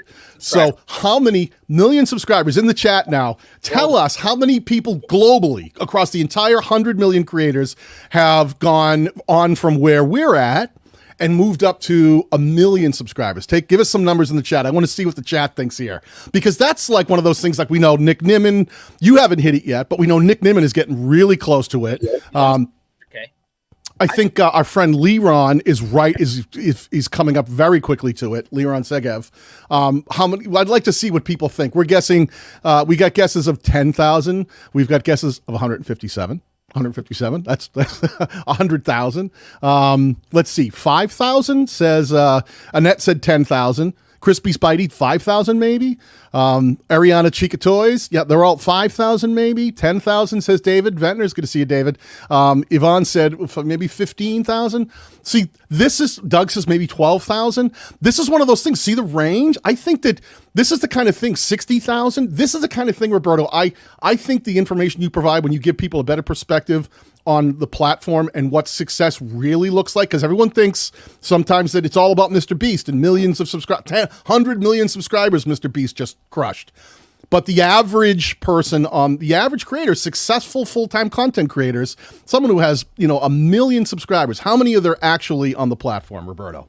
There are 30,000 worldwide, and there are 5,500 in the US, 5,500 in the US. US content creators, for as many US content creators as have hit a gold play button, is basically the same amount of people who have climbed Mount Everest. So it's 5,500 for the US, and it's 30,000 globally worldwide. And that's so these are the kind of things that I'd love to see you do fact stuff and shorts like that. Half of it's like media companies, celebrities, media producers, like T-Series. Remember, T-Series, PewDiePie's rival is T-Series. Was T-Series, they've surpassed him. They've got double his numbers now. T-Series is like massive, and that's global because that's India. That's one of the largest. Hindi is one of the largest speaking language in the world. They have a population center of billions, and they have less than 60% internet adoption. They will be the biggest audience there will ever be for YouTube or any internet platform potentially, which is why it's a big deal that TikTok is banned in India. But which is why YouTube Shorts will win. And by the way, YouTube Shorts got disproportionately an advantage by launching in India first. And so when you understand these things, your perspective on YouTube changes completely and differently from I think when you realize that 90% of content creators don't have 10,000 subscribers, you start to realize success is 10,000 subscribers, because to be in the top 10%, even the bottom of the top 10% of anything is success. When you realize I have 100 million channels, there are 3 million YouTube partners globally, 3 million in the YouTube partner program globally out of 100 million people. Oh my God, that's like that's an overwhelming majority of people who are not monetized on YouTube, which means that's why, by the way, no shocker that my best performing videos of all time are typically anything getting you from 0 to 1,000, 0 to 10,000 subscribers, and YouTube monetization either updates or new facts or the process for doing it. Oh, well, there's 100 million content creators.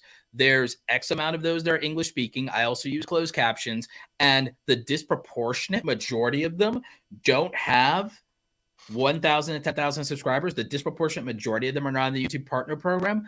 Oh, my best videos tend to be that. Oh, say it isn't so. My best videos beyond that tend to be tutorial videos around Premiere Pro. Oh, Premiere Pro has literally millions of users subscribed every month paying for Adobe Premiere Pro. Oh, of course my Premiere Pro videos do well. Like there's, my general video editing tutorial videos, they don't do as well. But when I do something, Premiere Pro, which I know this, like I'm just trying desperately to be a little inclusive on the video editing software thing, because not everyone has money like that. But I know disproportionately that if I want views on a video editing tutorial, make it Premiere Pro, put it in the title. So like there's things that, but to Daniel's point, I could be the YouTube facts guy, and that could be my YouTube shorts. That's probably what would work on my channel. Also talking about facts that I know about content creators is like the fact that I know that Mr. Beast made over 700 videos and didn't even get 1,000 subscribers. Say that again. Like Mr. Beast made 100 videos and he only got 700 and something subscribers, and to get to 10,000 subscribers he made over 460 videos. I know that Marquez Brownlee made 100 videos and only got 74 subscribers, MKBHD. So like I have all these factors. I know that PewDiePie made 100 videos and he only got 2,500 subscribers. Those are the kind of things that I love when you drop that information, and I hope that the people in the chat and in the replay are paying a lot of attention to, because this thing that we're all doing here, I mean, we're talking about shorts today. We're talking about content strategy here today. We're talking about how to grow YouTube channels effectively using the kind of features that are out there, shorts being the newest. This is the kind of thing that I love that Roberto brings to the table. He really starts making you realize, because I think a lot of creators sit out there and they struggle and they wrestle and they say, I understand, I'm just not having success. And when you start realizing how hard the average content creator, including the highest performing content creators on the platform, had to work to find their own success, it makes it easier for us who are just trying to get there. And I still consider myself a very small channel. It makes it easier for people like us, creators like us that are here in the chat and here watching in the replay, to go, you know what? I'm not alone. I'm not the exception to the rule. Everyone else had to climb this same ladder too. Some struggled more than I did. Some struggled less than I did. But having a better perspective that there is a struggle and that there's a community with people like Roberto Blake and myself and Nick Nimmin and Dean Nimmin, and you know, we could go on forever about the kind of people, Dara Leaves and Justin Brown, and there's so many Owen Hemsworth, people out there that are encompassing every aspect of how to make content for the platform based on what the conversation you're in, whether it's business, personal, education, whether it's entertainment. These are the kind of things that are super important to creators, and you all in the chat right now especially need to embrace that some of these things are going to feel hard. Some of these things are going to feel like a struggle. We're going to have things like shorts come out that roll out clunky, that we have to learn to sort of overcome the limitations as they get it out there, but they're trying to perfect it. And instead of fighting it and coming at it from a negative aspect, take a moment to consider whether or not this is something that you can implement into your strategy to grow your channel more rapidly. Daniel, I want you to watch me do this. I want you to whip out on your phone. I want you to whip out the stopwatch on your phone. Watch me make a YouTube short right now off the top of my head. And I want you to time me. I want you to time me. Do I get to stop you? All right, you ready? I'm going to count you down on 3, 2, 1, go. You are a better YouTuber than Mr. Beast. When Mr. Beast first got started on YouTube, he made horrible Minecraft and gaming videos, and his first 100 videos didn't even get him to 1,000 subscribers. He got 768 subscribers off of his first 100 videos, which were really, really bad. There is a very good chance that if you're a small YouTuber and you're struggling, that you will get more out of your first 100 crappy videos than Mr. Beast did. And that's why 29 seconds. Because I explained to you that Mr. Beast used to make these very crappy YouTube videos, how few subscribers he got out of it, and yet making 100 videos, and that there's a really good chance that your first 100 videos will turn out much better than this. And they can just pop Mr. Beast's videos, his very bad early videos on the screen, and then that's YouTuber motivation. And so the title is You Are Better Than Mr. Beast. You're a better content creator than Mr. Beast. Love it, right? Yeah. Now, do you see what Roberto did there when he was thinking about his short? He did that on the fly. He said, I'm going to think about how I can start the opening sentence and end it with something that would loop. If I cut it right on Y, it'll bring it right back around and make it loop perfectly. That's intentionality in the strategy of making that piece of content for the short shelf. He could have very easily said, I'm going to do something different. I have another video that dives deeper into that sort of metrics and things. And he could have said, instead of looping it, what I'll do is I'll end this with, if you want to learn more about how to actually grow on YouTube, I'll put a link down in the description. And he could have written that on screen as he said it in the final seconds and done a different strategy saying, I'm going to push back to longer form. Or he could have clipped that if it were a longer form video, now that we have this new feature on YouTube, that would have automatically had that link right on the overlay. So he could have done the shorts loop if he had it worked out that way and have it linked back. There's a million different ways to implement shorts into your content strategy, but you have to make sure you're serving the value proposition of the people who like your channel and would come back again, and then be intentional about how you build it. Be intentional about how you build it. Exactly. And so, see, this is something like I've been thinking about, Daniel. I've been thinking about ways to incorporate other formats like shorts or even potentially reaction videos even into the main value proposition of the channel, even as, again, doing mini series and things like that. The shorts thing is I really could just do shorts that are about the origin stories of like a lot of these YouTubers and I can pick and choose. Again, I have another short that I could literally make about how Casey Neistat changed. Like I could either title that "You Are Better Than Mr. Beast," or I could title that "Mr. Beast Made Crappy Videos." You know, and or one of those, either of those. And the thing is, there is a tie-in. I could always use an info card to tie it to my Make 100 Crappy Videos. One of my most known, most famous, most inspiring YouTube motivational videos of all time was the okay, here are all these creators, Mr. Beast and PewDiePie and Marquez Brownlee. Here are 3 people. These are all legends. These are all people with millions upon millions of subscribers. And what were their first 100 like? All of you probably did better than their first 100 if you really look at what they made, but also the results.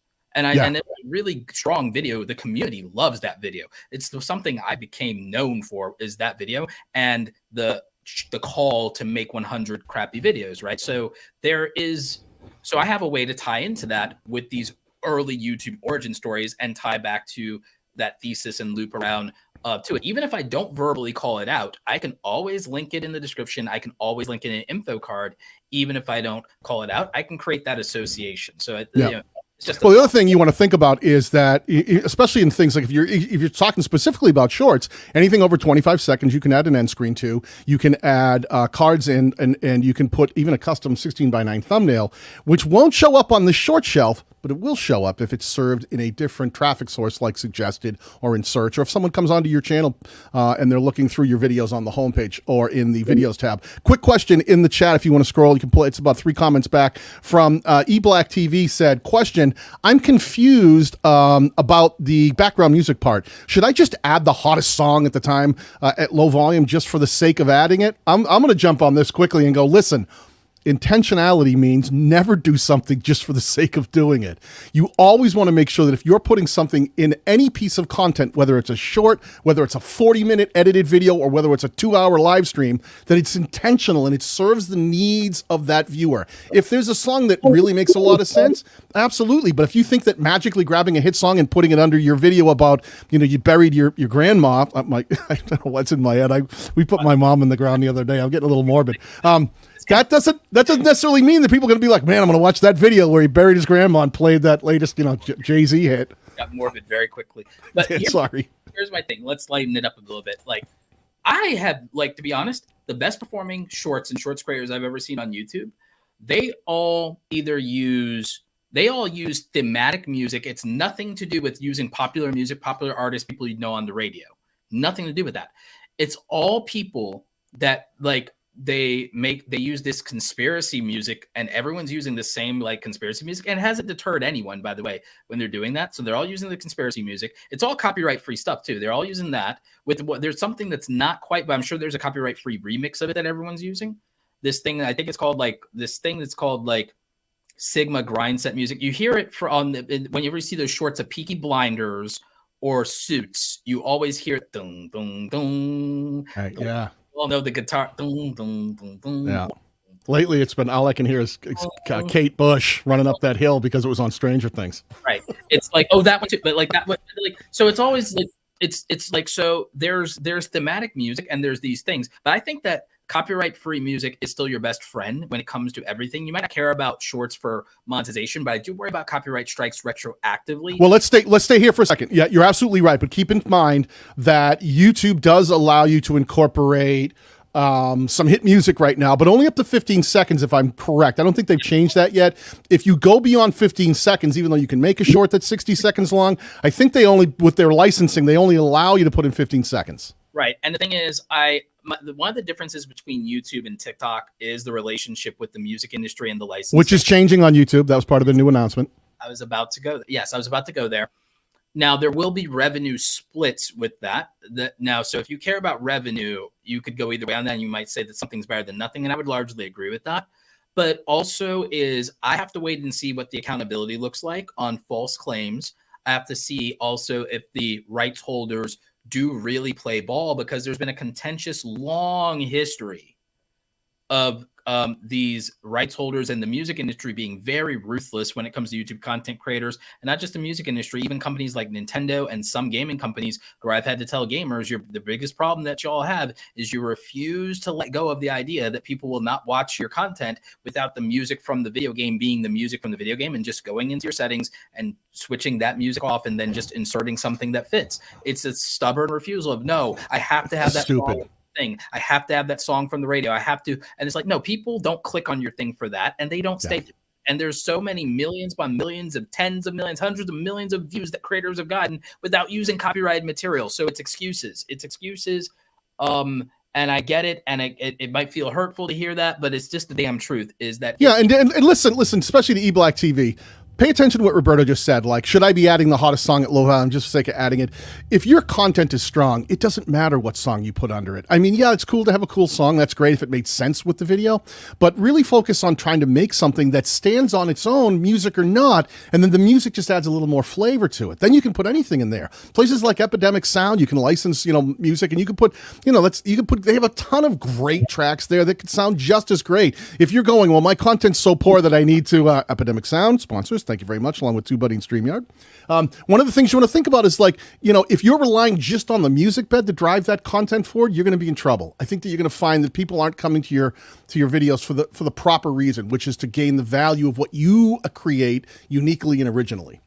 That's also why as much as I love Storyblocks, who's not a sponsor, but Storyblocks become a sponsor again. Let's go back to getting those. You hear that? Storyblocks, shout out to you. And yeah, give us more money. But I use Storyblocks, but I try to not overly rely on it to make my content interesting. In fact, I'm also using Storyblocks as inspiration for how to film my own B-roll. And that's where the basement setup comes in, and my filming. If I'm going to talk about social media or apps, my plan is to use the top-down shots and stuff in my basement to go ahead and put my phone and my hand with my skin tones and complexion to now be the thing that substitutes. Like, okay, whenever I talk about social media, I always have these other people. What if I film myself outside?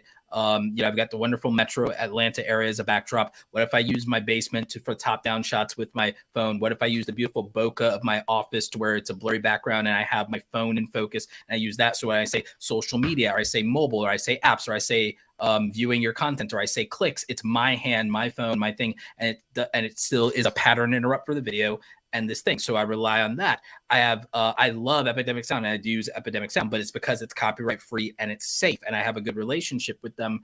And any creator, really, you can avoid any of these copyrights if you go into your Epidemic Sound dashboard and you whitelist your own channel. Then if you have been like, oh, I've gotten copyright claimed in the past or this or that, one, you can appeal it because you have the account, you have the documentation, you can literally upload that to YouTube and problem solved. The other thing is, if you whitelist your channel in your dashboard and say, here is my YouTube channel that I am using these songs on in your dashboard in Epidemic, your copyright problems go away. So definitely take advantage of that. And, so shout out to our sponsors, Epidemic Sound. Link should be in the description. If it's not, I'll take care of that in the replay. And obviously, I think that StreamYard, if you're streaming StreamYard, you now have copyright-free music directly in StreamYard. If you're using Epidemic Sound, you can actually upload those tracks in the StreamYard and play them and put them in the background. So those there's plenty of resources beyond. Like if you're newer and you're trying to start out, our friend Nick Nimmin and D Nimmin have creatormix.com, where you can go and you can take anything from their site and you can use it anywhere, not just on YouTube, because YouTube has a YouTube audio library, but that is really specific to content that's being hosted on the platform. They're expanding that now to a paid version too. I've been beta testing that. It's going to be pretty cool. But the creatormix.com, there's plenty of stuff out there where you can get royalty-free music that's safe, that's been pre-screened, that good creators are going out of the way to make sure to help other creators out and have music that they can use in their content. Stream beats from Harris Heller. Yep. Zen Buster music from your boy Roberto. Like, there's all kinds of surprise. You haven't jumped in on this yet, Daniel. We'll see. We'll see how it goes. But that same thing, like thinking about how you're putting things together. A perfect example, like your side shot was great right there. Like the same thing when I film, I have two cameras in front of me, right? So at any given time, I'm filming with a 9x16 camera right here, and then above it, I have the exact same camera flipped up on its side, so that at any given moment, if I'm filming content, I can decide to say, well, I want to also be able to make a short out of this, and I'm not weirdly cropping and doing things. That thing we talked about, intentionality. If you have something as simple as a mobile device, you could mount that up on top of whatever you're filming with. If you're filming with a camera, get an old iPhone, one that you're not using, flip that up, and you could be filming two camera angles at once, where it's not only 16:9 but 9:16 simultaneously, so you don't end up going in and trying to repurpose something. I'm a big fan of content that was made with intentionality. So if you're cropping something way down, I feel that doesn't really do what it should be doing in a way that natively trying to film something in 9:16 has a different view to it, has a different scope to it. I have a hack that I use now. This is how my YouTube shorts came out so crispy, by the way, because like a lot of people are like, wow, your YouTube shorts came out very high quality, right? My secret is this. I shoot in 4K. I'm using my 16 to 35 millimeter back there, Sony. I shoot in 4K. You've seen my regular frame in my videos. It's more than wide enough to crop down like that. And I have 4K, so I have all this footage. A 4K video crops down to a 1080p video in a lot clearer, better way than normal. So that's one of the other reasons I shoot in 4K is my clips will be, when I clip down to 1080, it'll be better if I clip down for like a clips channel, a replay channel, or a YouTube short. So there's that aspect of it. So that's why my stuff is filmed in 4K and I film wide. And I learned also, you know who else does this is Ali Abdaal. Ali Abdaal does this as well. And he has some of the best performing education shorts ever. And so it works out. I believe Andre Jeek from the financial education side of the house, he does something similar as well. So like it's about that intentionality, just like you said, Daniel, just like you said, be intentional. I put a message in the private chat. Yeah, one thing that you had to think about is like just that idea of being intentional with all things, with shorts, with long form. One of the things that, like, I love what Roberto said, talking about different formats. A lot of people don't even realize it on YouTube. They use different systems for to allow bandwidth for 4K, which is really UHD, though you can do full 4K, than they do for 1080p. A lot of times I'll film in 1080p, but then when I export my video, whether it be short form or otherwise, I'll export in UHD 4K, which is technically 2K. But what that does is that YouTube's going to allow me more bandwidth, and my 1080 footage will be more crisp than the next guy's 1080, because as far as YouTube's concerned, they think it's 4K. Exactly. And so one of the other things with free stuff like Creator Mix and Stream Beats, by the way, is they give you like a PDF file where you can upload that if you ever do have a claim, and it'll answer the problem immediately and stuff like that. And also it's managed by like other creators. So they're not going to do that. And they're not going to there's nothing to worry about it. Like, oh, what if they go broke later and they're going to try and siphon all of our ads and our views and everything like that. First of all, if you're not getting a bunch of views, I wouldn't worry about it. And then number two, it's very unlikely. It's much more likely that a big major corporation or label retroactively, like their lawyers decide like, we're just going to like grab all of these millions of views across hundreds of thousands of creators and get some money this month. Like it's more likely. And that's what happens typically because the music industry is kind of mafia like that. But what I will say, and we've got Isaac Carlson. We've got actually Awesome Creator Academy alumni and one of my coaching clients who's crushing it with his shorts around Disney content and Disney IP right now. You're crushing it on shorts. I keep seeing your shorts pop up in my feed all the time. He says, I do the same thing. If the original recording is high enough quality, it's easy and convenient to make shorts from it. Yes. And again, filming with the intentionality of, oh, something can be a short later. And again, remember, I'll tell you guys, and by the way, I think, Daniel, the only reason I think some of this was winding down is that stuff wind down when we went into sponsor mode and also when we start plugging our friends.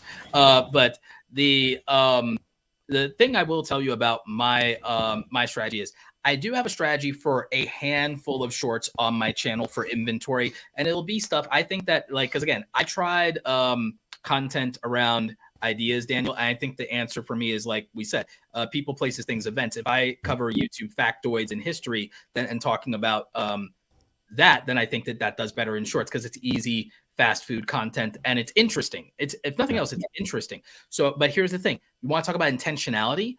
This is what will be the fodder potentially. Here's some of the fodder if I do want to put shorts, whether it's on my main channel or on my highlights channel. Watch this, Daniel. 50 YouTube facts you probably didn't know. If I literally do a big video this year, 50 YouTube facts you probably didn't know, and I film 4K in my regular setup right here, then that's my inventory for great. Now I'm just going to go ahead and give that to the intern or to somebody and say, here you go, make these shorts. Thank you. And that's that. And then we have 50 shorts. And that's that. There you go.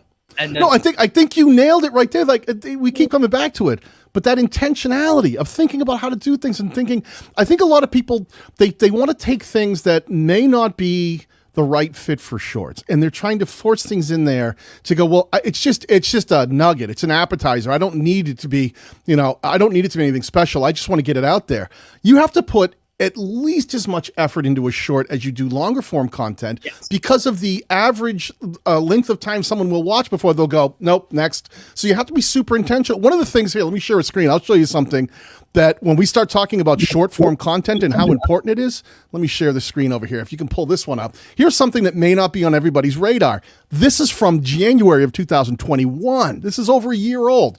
Ryan Reynolds on Snapchat doing nothing but a vertical format show series called Ryan Doesn't Know, where he tries ice sculpting, and there's episodes and episodes of this thing where they built an entire television show, vertical format content, and it's all reasonably short. They're not super short. These are probably, 10 minutes, 6 minute, they're anywhere from 6 to 10 minute episodes.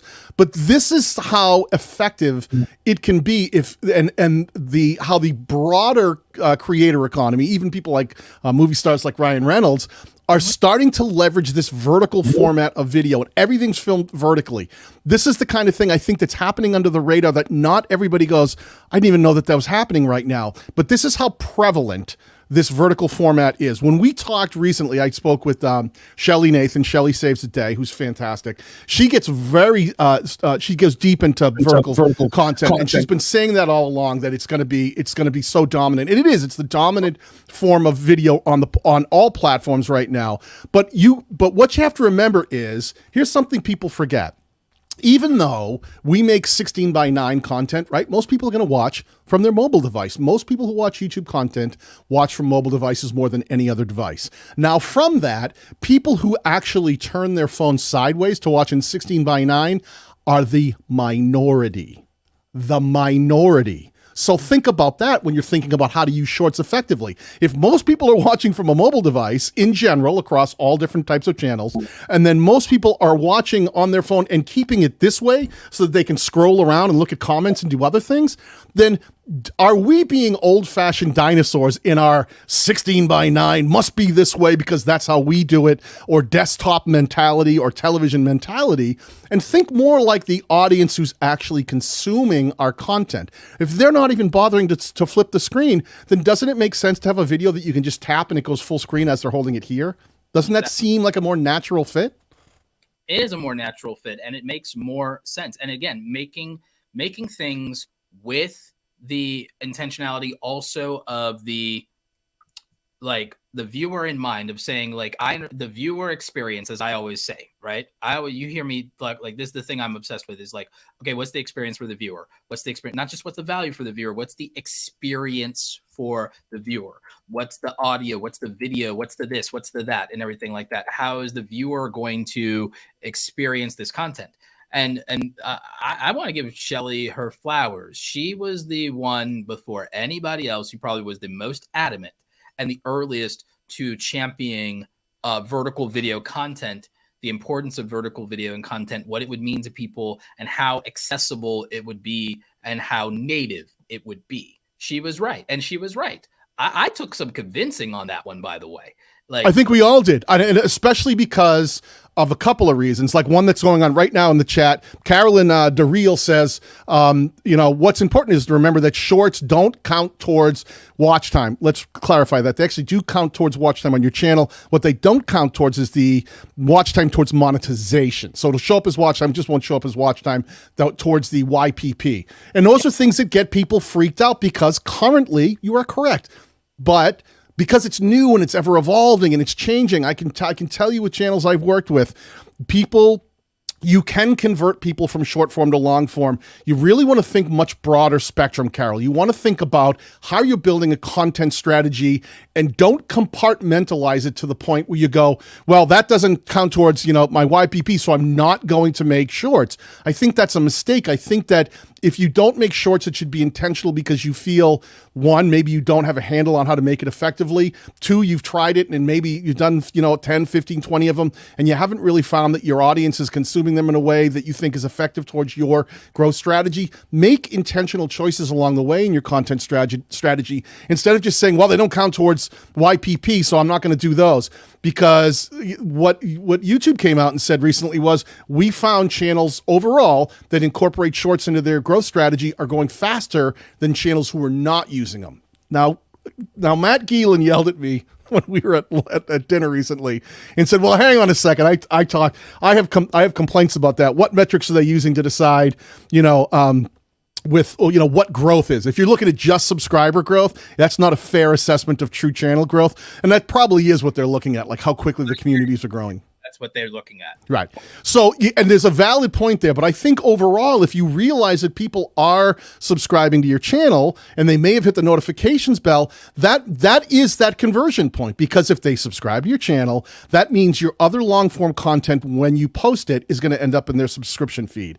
If they choose to hit the bell while they subscribe, that means they're going to get notifications, not just on shorts. Even though they may have chosen to subscribe from shorts, they are now put themselves in a position where they're going to be served things via notifications and subscription feed and homepage browse because you've converted them. You've done an engagement metric where, while we always say subscribers are certainly not the end all be all of what you're trying to do on YouTube, this is an area where if you can get someone to convert, it can be beneficial to your channel growth because you're bringing them into the loop. You're bringing them so they're going to get more rapid access to longer form content when you do publish it. We have a great question here from Brenna Marie LPN, which LPN, for those who don't know, is license. I believe it. LPN. What LPN is licensed practitioner nurse, isn't it? I believe so. I can look that up, but yeah, I think so. Yeah. Well, if not, let us know what it is, Brianna. I think that is. My mother was a nurse, so I think that's it. Anyway, the point is, her question is, how can you make shorts if your content doesn't fit that TikTok style? Licensed practical nurse. Okay, so it is. All right, so something like that. I thought it was something like that. Okay, so I'm pretty close.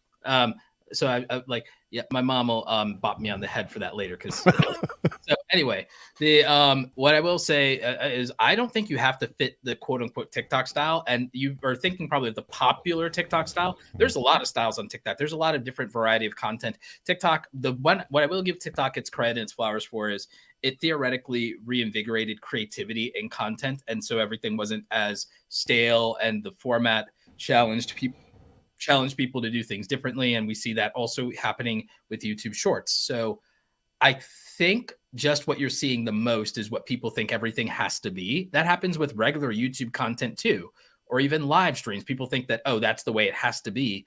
And I would disagree with that. I would say that you could find your own style and you could find a way to make shorts that make sense. I mean, what do you think about that, Daniel? I think that's a total legitimate question. As we were talking originally, I think, there's a reason that TikTok is starting to lean towards longer form content and they're trying to be more like YouTube. And the reason YouTube's doubling down on the ability of creators to drive more revenue in different ways here on the platform, because that's the thing that YouTube offers that TikTok doesn't. We've had these lengthy discussions where, we've said, what is 1 million TikTok followers worth in terms of YouTube subscribers? And almost everybody we've talked to who have been successful on both platforms say 10 to 1. I'd rather have 100,000 YouTube subscribers than 1 million TikTok followers because of their engagement as a community. They'll watch yours and then scroll on to the next one. Whereas YouTube is more community centric. People like to find the people they relate to and come back to consume their content again. I will say there's a great question from, let me find it really quickly, Colin Michael, a couple of comments back. What should we start film? Should we start filming videos in vertical format for long form YouTube? My personal take right now is no, because that's what YouTube is figuring this all out. Yes, we said that people, it makes sense for the shorts player, but there's enough conflict in the way things work. YouTube currently, I think, is optimized for a 16:9 experience. So if people are watching it vertically, and they are watching, like, say, the comments underneath. Maybe you're watching this on your phone and you've got live chat opened. Right now, Roberto and I occupy the entire top section of your screen while watching 16:9 in a vertical position on your device. So if you are only 16:9, it would be big black bars on either side of us until you made it full screen. So I still think optimizing content to put on YouTube in general for longer form makes a lot more sense to try to fill as much of the screen as possible. I'd agree with that. I'd 100% agree with that. Again, knowing that we live in a mobile first world. For some people, it's a mobile only world. You have to think about that. You can go into your analytics and you can see how many people view from what devices and from what parts of the world, and you can make your priorities and you could do a lot of things, around that. So I don't think that you make long form, and that's in vertical, and that's not what people are accustomed to. That's not what they're expecting. And in general, for most people, it wouldn't be a good experience for them. Could that work? Yeah, it'd be an outlier situation for that to work. If you want to try it as an experiment, you more than have my blessing. Not that you need it. I've seen a couple channels trying it, and I haven't seen huge success for them yet, but that just, that doesn't mean that it won't in the future. Things might change. I don't sit in the ocean waiting for the next big wave. I try to ride the wave that's in front of me that I think that I'll get some fun out of. So right now, because the platform's built this way, instead of it's like when people say to me, I'm filming everything in 4K so that I'll be future-proofed. Well, that's really great, except for most videos you made 2 or 3 years ago probably aren't getting served because YouTube doesn't like older content unless it's super high performing and still super relevant. So you're future proofing. If you want to film in 4K, do it. But don't say, because from 5 years from now, I still want these videos to look great. Guess what? Your content will be old and stale, and you should be focusing on tomorrow's video, not yesterday's. Unless it's not. If you're a filmmaker, your content's evergreen. That's true. But for the average, now we just go back to all those metrics you said of how many people are actually in the YPP, how many people actually have a silver play button, the people who are really trying to grow. Focus now on connecting with the target audience you're trying to reach as best you can. Don't do things like make your computer struggle to edit in 4K because you're like, I heard that'll future-proof my videos. You know what'll future-proof your videos? Making great content that your target audience connects with. No, I agree wholeheartedly. But in just thinking about, who has a 4K camera? Like, who's going to have a... That's an A1. That's 8K. This is not an A1. That's an A1 right there.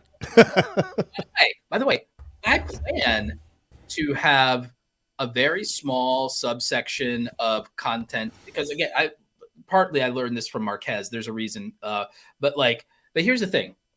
Who has the ability to shoot 4K? For one thing, I actually hold the thesis that Marquez has. What is the best possible quality I can deliver to the viewer in? That's what I'll give them.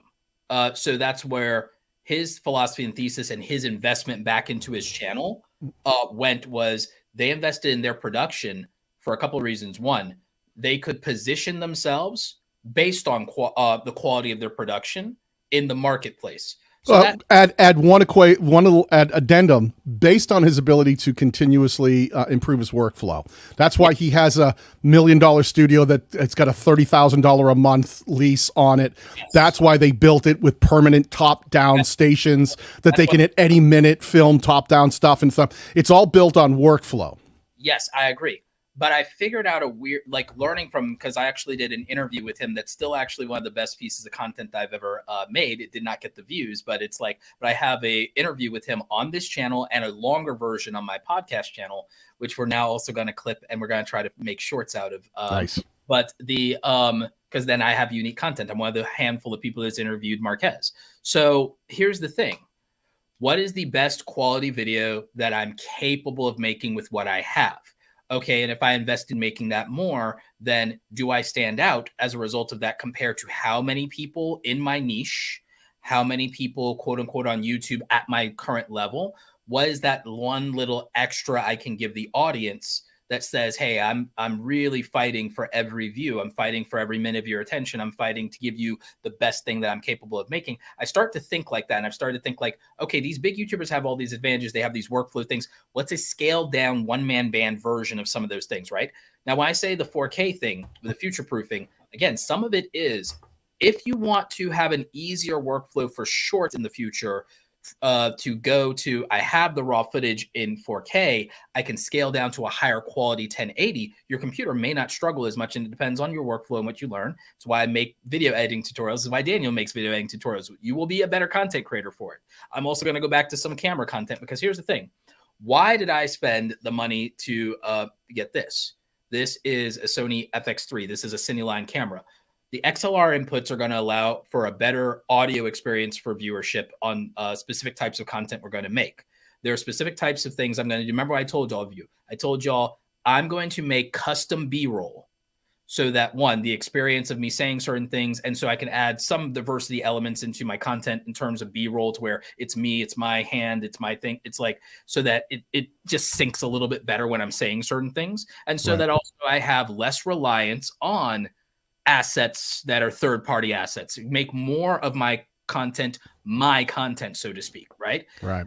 Intentional thoughts about the investment into the channel, and it's intentional thoughts of how do I go out of my way for the viewer, and wanting to improve that, wanting to improve the audio, wanting to improve, add some motion to the videos, add some more B-roll to it, switch things up a little bit, use B-roll. And not have your B-roll look like everyone else's B-roll, because they're all getting it from story blocks. Exactly. Differentiating yourself, unique value proposition. Because here's the thing. The unique value proposition of your channel, yes, it starts with your ideas, your performance, the value of your content, but then it starts in subtlety of your attention to detail. Everything from me and Daniel having a different set design than everybody else. Everything from the fact that you guys may have noticed, I've gone out of my way to create my own version of my lighting. My lighting is not everybody else's lighting. Those little subtle things that can add a unique aspect or element to your content. But let's get to these two super chats. Yeah, you got a couple in here. Okay. You want to read Tim's? Yeah, so Tim Quinn says, I've got a gaming channel. I'd like to do video editing in Resolve as I edit my gaming content for newbies like me. Should I do this on a separate channel, or could I do this on my main channel? This is one of those things, no matter what type of content you're making, I honestly think if you're trying to grow a channel, develop a value proposition and stick to it. So if your value proposition is, I have a gaming channel where I cover certain kinds of games, maybe it's first-person shooter or whatever those things might be, suddenly making content that talks about editing in DaVinci Resolve doesn't make sense for that target audience, because they're not there for video editing tips. They're there for the gaming portions of it, right? People are interested in the game who may not be doing any video editing. They're just interested in the game. So I would tell you personally, I would put that on a separate channel, because it's a different target audience. And if those videos start to do well, next time they get served a piece of gaming content, those people will go, I don't care about the game. I care about the DaVinci Resolve tutorial. Exactly. This is why Tommy Innit is starting a podcast to talk about the creator economy, because he knows his audience wants to watch his goofy Minecraft stuff and his comedy. They don't necessarily they like interviews where he gets to show how much of a big brain he is, but that's not what his core audience is. Not all these people interested in what a mastermind big brain, this 18-year-old kid who's one of the most successful streamers in the world is. They want to watch the funny, goofy videos. They want and his but he does want to make something. He wants an outlet. He wants an outlet to talk to his fellow creators, because he's gotten so much value in masterminding and talking with other creators and going on to podcasts and doing this. So he wants to now be that. So there's a reason to, you see what I'm saying? So I need to make a video about when and why to start a second channel. And then that will help people with the answer to this question, because the answer is rooted in largely, as per usual, who, what, where, when, why, how.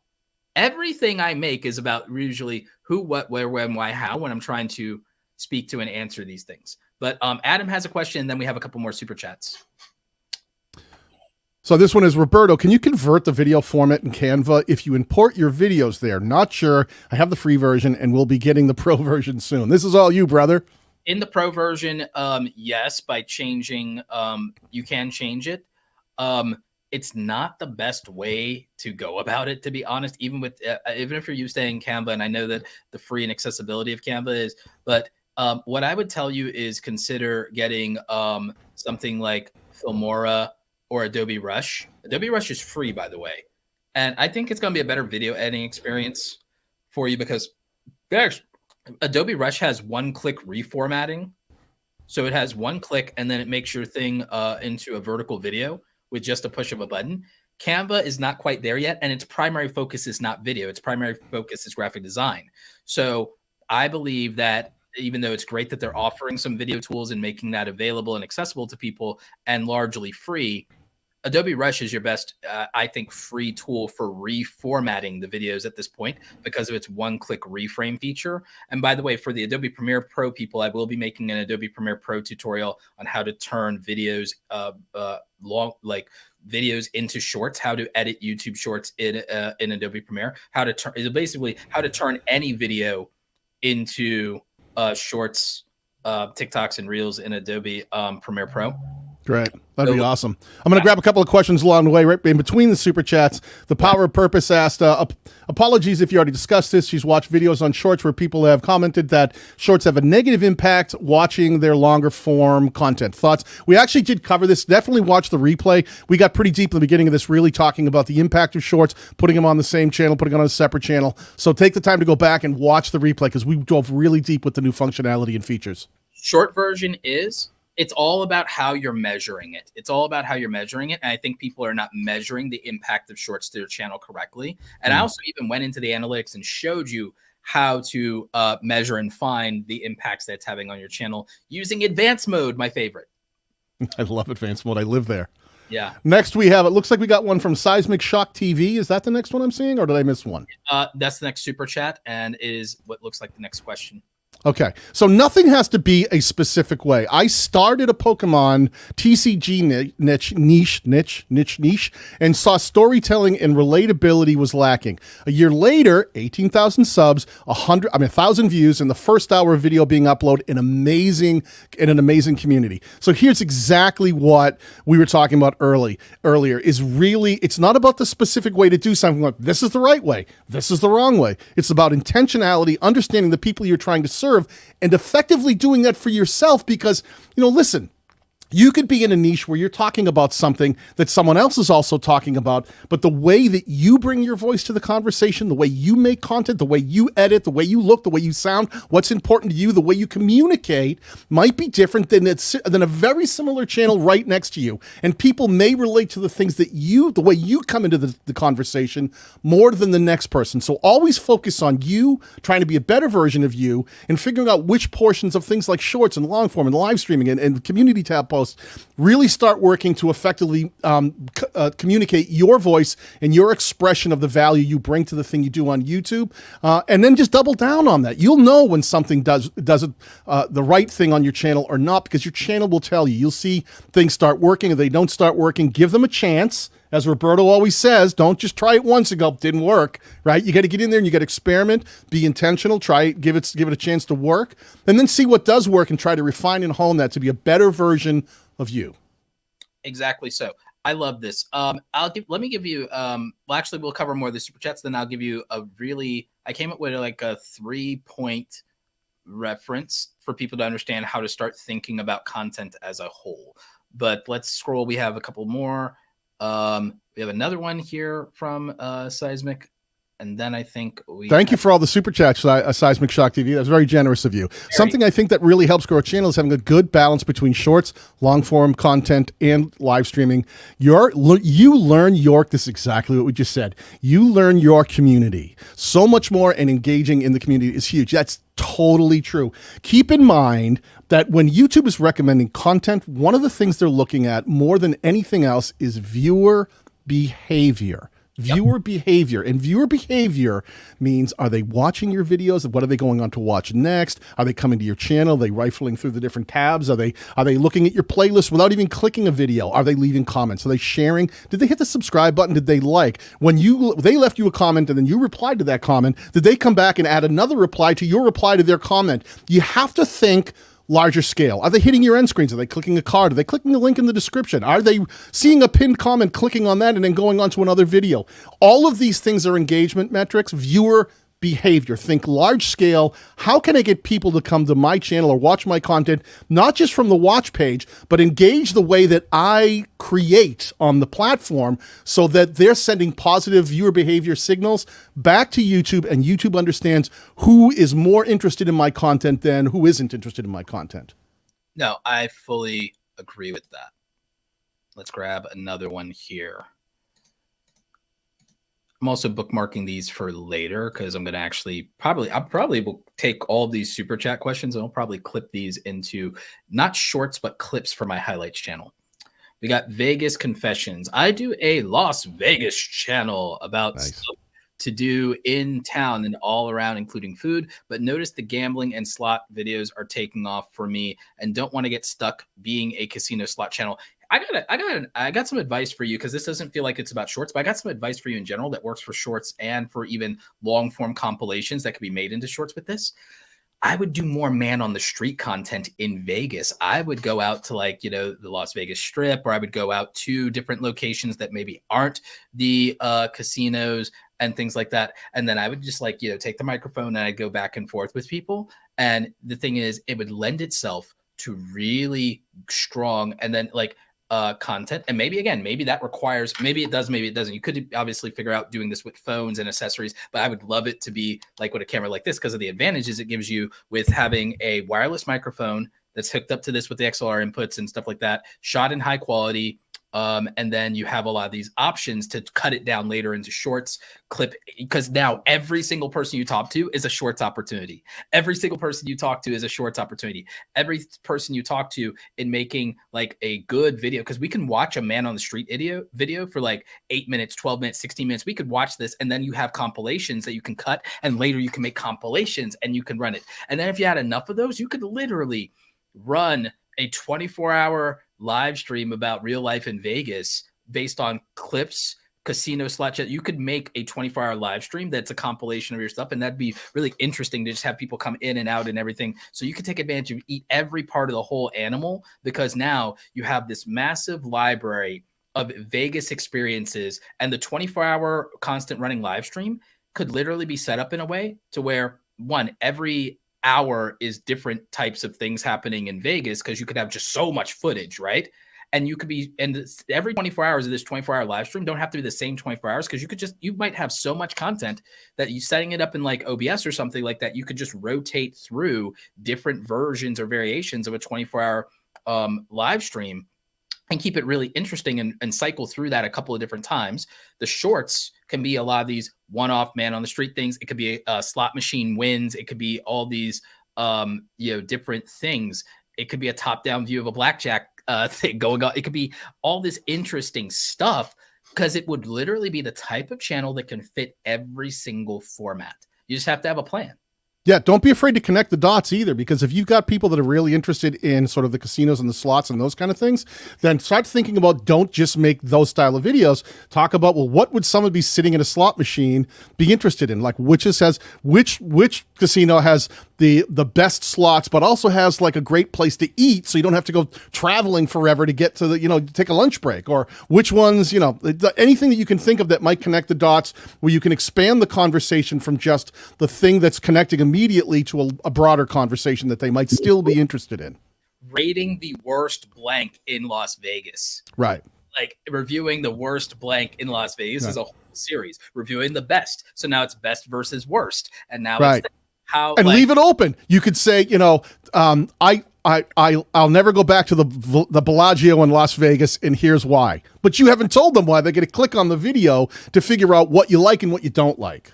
This also leads to very interesting facts you didn't know. It's 25 facts you didn't know, 50 facts you didn't know about the Bellagio, 50 facts you didn't know about the MGM Grand. And then every one of those facts is short now.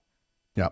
A quick question. Let's look in the chat here. From Podcastage says, do we really need to make shorts? Seems pretty important to YouTube right now. What do you think, Roberto, when it comes to the basic question of, do I need to make shorts?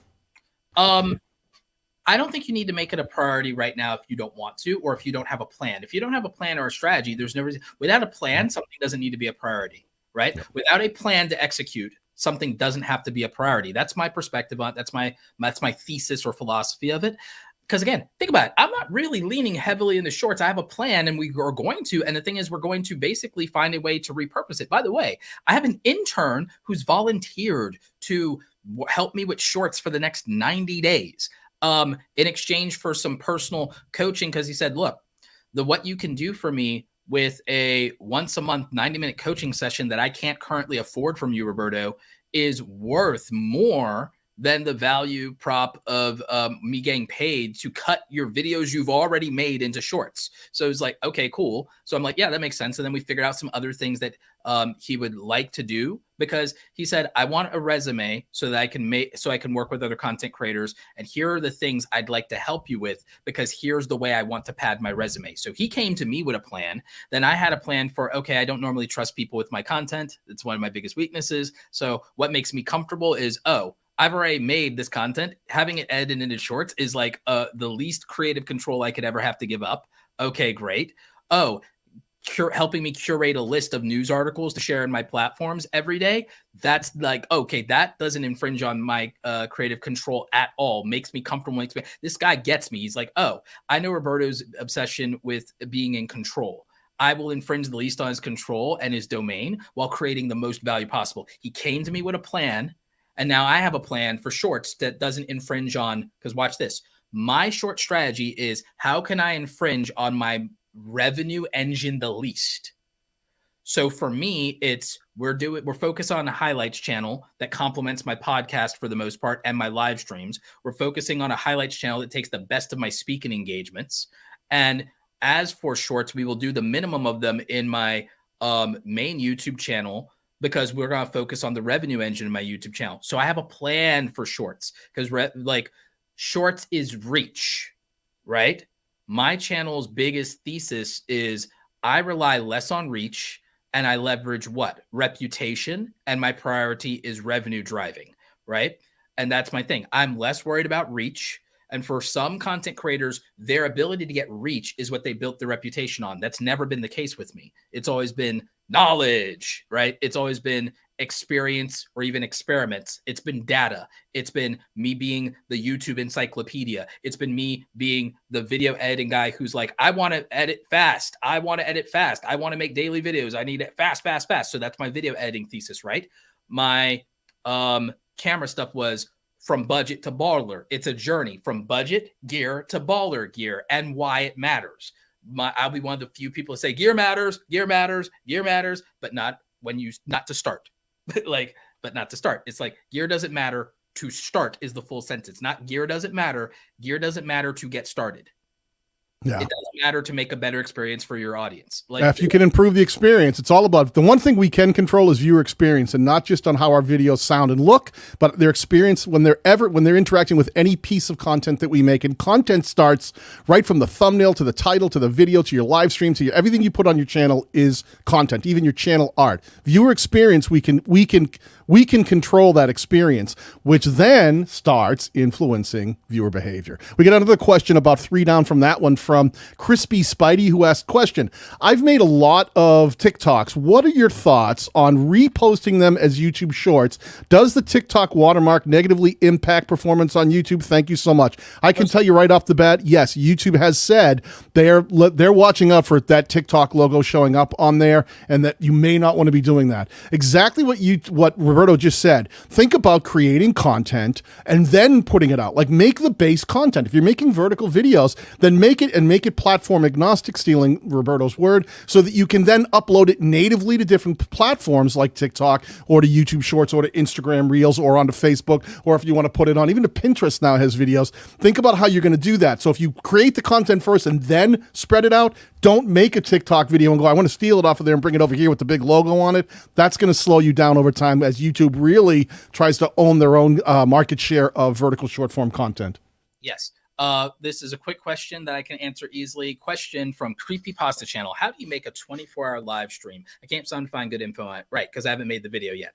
Here's the answer to that is you can go one of 2 routes. One is the route that's $0, and then there's the route that is a couple bucks a month.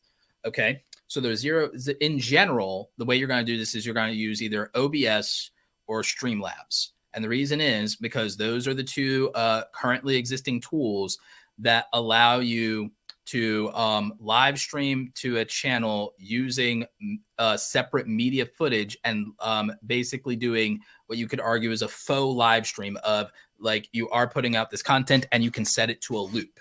And that's how you would do it. And so that is the two software pieces. Now, the thing is, you have to run your computer 24/7 for it to work. And that's the initial upfront zero thing. Your electricity bill will slightly go up. But again, some of you already just leave a bunch of electronics on, so maybe it's not noticeable. But that's the kind of $0 proposition. However, you are shortening the lifespan of whatever computer it is. So what a lot of people do is they'll use an old computer because they don't need the performance to be high on that. They don't need it to be slow. They'll have it plugged into an Ethernet port for the connectivity, and that will be that, right? So, and while you're there on that point, let's make sure you understand that, like, we're live streaming through StreamYard, and yes, you actually can do it. It's trickier to do it through StreamYard. I'm working with Matt Geelan because he wanted to do that using StreamYard. One of the things he wanted to do with StreamYard is it's being hosted by a separate platform. So if you had a moment of internet disconnect, you wouldn't get removed. Your live stream wouldn't end on YouTube. If you're live streaming straight to YouTube from your home, make sure you have a strong, uninterrupted internet signal, because if it's interrupted, YouTube will end your stream. Which is why I say the Ethernet, you know, the actual Ethernet hard line into your thing, right? So that is, that's a part of it. Now, here's the generally uninterruptible, expensive-ish version of it is you pay a couple of months of dollars a month for what's called a VPS, a virtual private server. I do not have an affiliate link for this, but and I don't think they do affiliate, but OBubble is typically what the music streaming channels use. Is they use OBubble, right? And so there's different pricing for that. I use the $50 a month version for my music channel. So then you're able to log into a remote instance to like a server in like Canada or something like that, that you're able to basically have a fake version of Windows, a virtual spin up of Windows. You have OBS already installed on there. You put Streamlabs on there, and now you can go ahead and you can set up 1 or 2 streams, and you can stream directly to a YouTube channel, or even theoretically Facebook, Twitch, whatever. I've actually done all of those, and you can live stream that way, and that sets up a 24-hour live stream. The interesting thing about it is you can get attention, a lot of attention, by just running a 24-hour live stream. And I think Vegas, because Vegas is like never sleeps or whatever, Vegas or New York lifestyle with a lot of original content is something that I think could do very well there. Music, obviously, is something that can do very well there. Interviews, I've even seen stuff like that. Or, yeah, like, so there's, you know, so you can do that, and it's valid and it's worked out. There are some caveats with it, but again, I'll save that for the full video. Yeah, someone like Lo-Fi Girl, right? That's what we know, like live streaming music continuously. There's another question down in the chat that came from Tiny Players at 12:53 p.m. Hey, Roberto Blake, question. What's your opinion on long Let's Play content on PS4 games? I've been doing YouTube for 7+ years, and we haven't been, and I've been thinking to myself that long play through doesn't matter on YouTube. All right, so here's my thesis on this. The entire Let's Play genre, I think, is where there's 2 things on YouTube that were staples and cornerstones of old YouTube that used to blow people up and that people grew up watching and romanticized and now want to, and like, I want to be a Let's Player or I want to be a vlogger.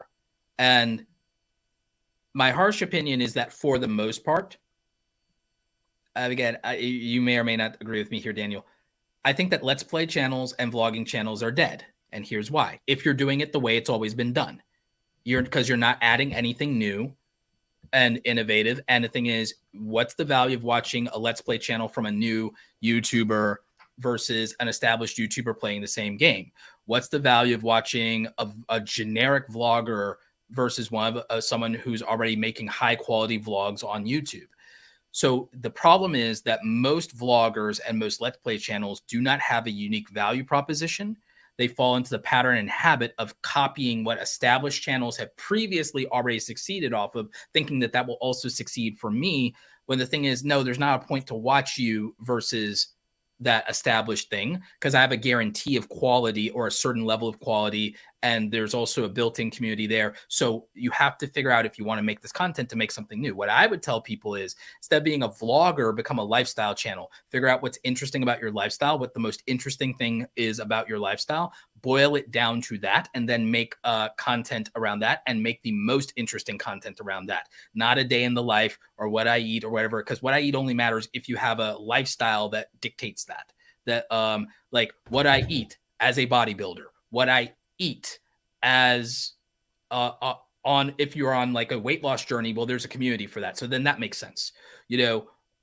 What I eat as somebody with medical condition XYZ and everything like that. What I eat during my pregnancy. There's a reason to now, and there's a type of person that's for. So again, who, what, where, when, why, how. As a Let's Play channel, let me loop this to gaming. I believe stop making gaming videos and make videos that gamers want to watch and what gamers would watch.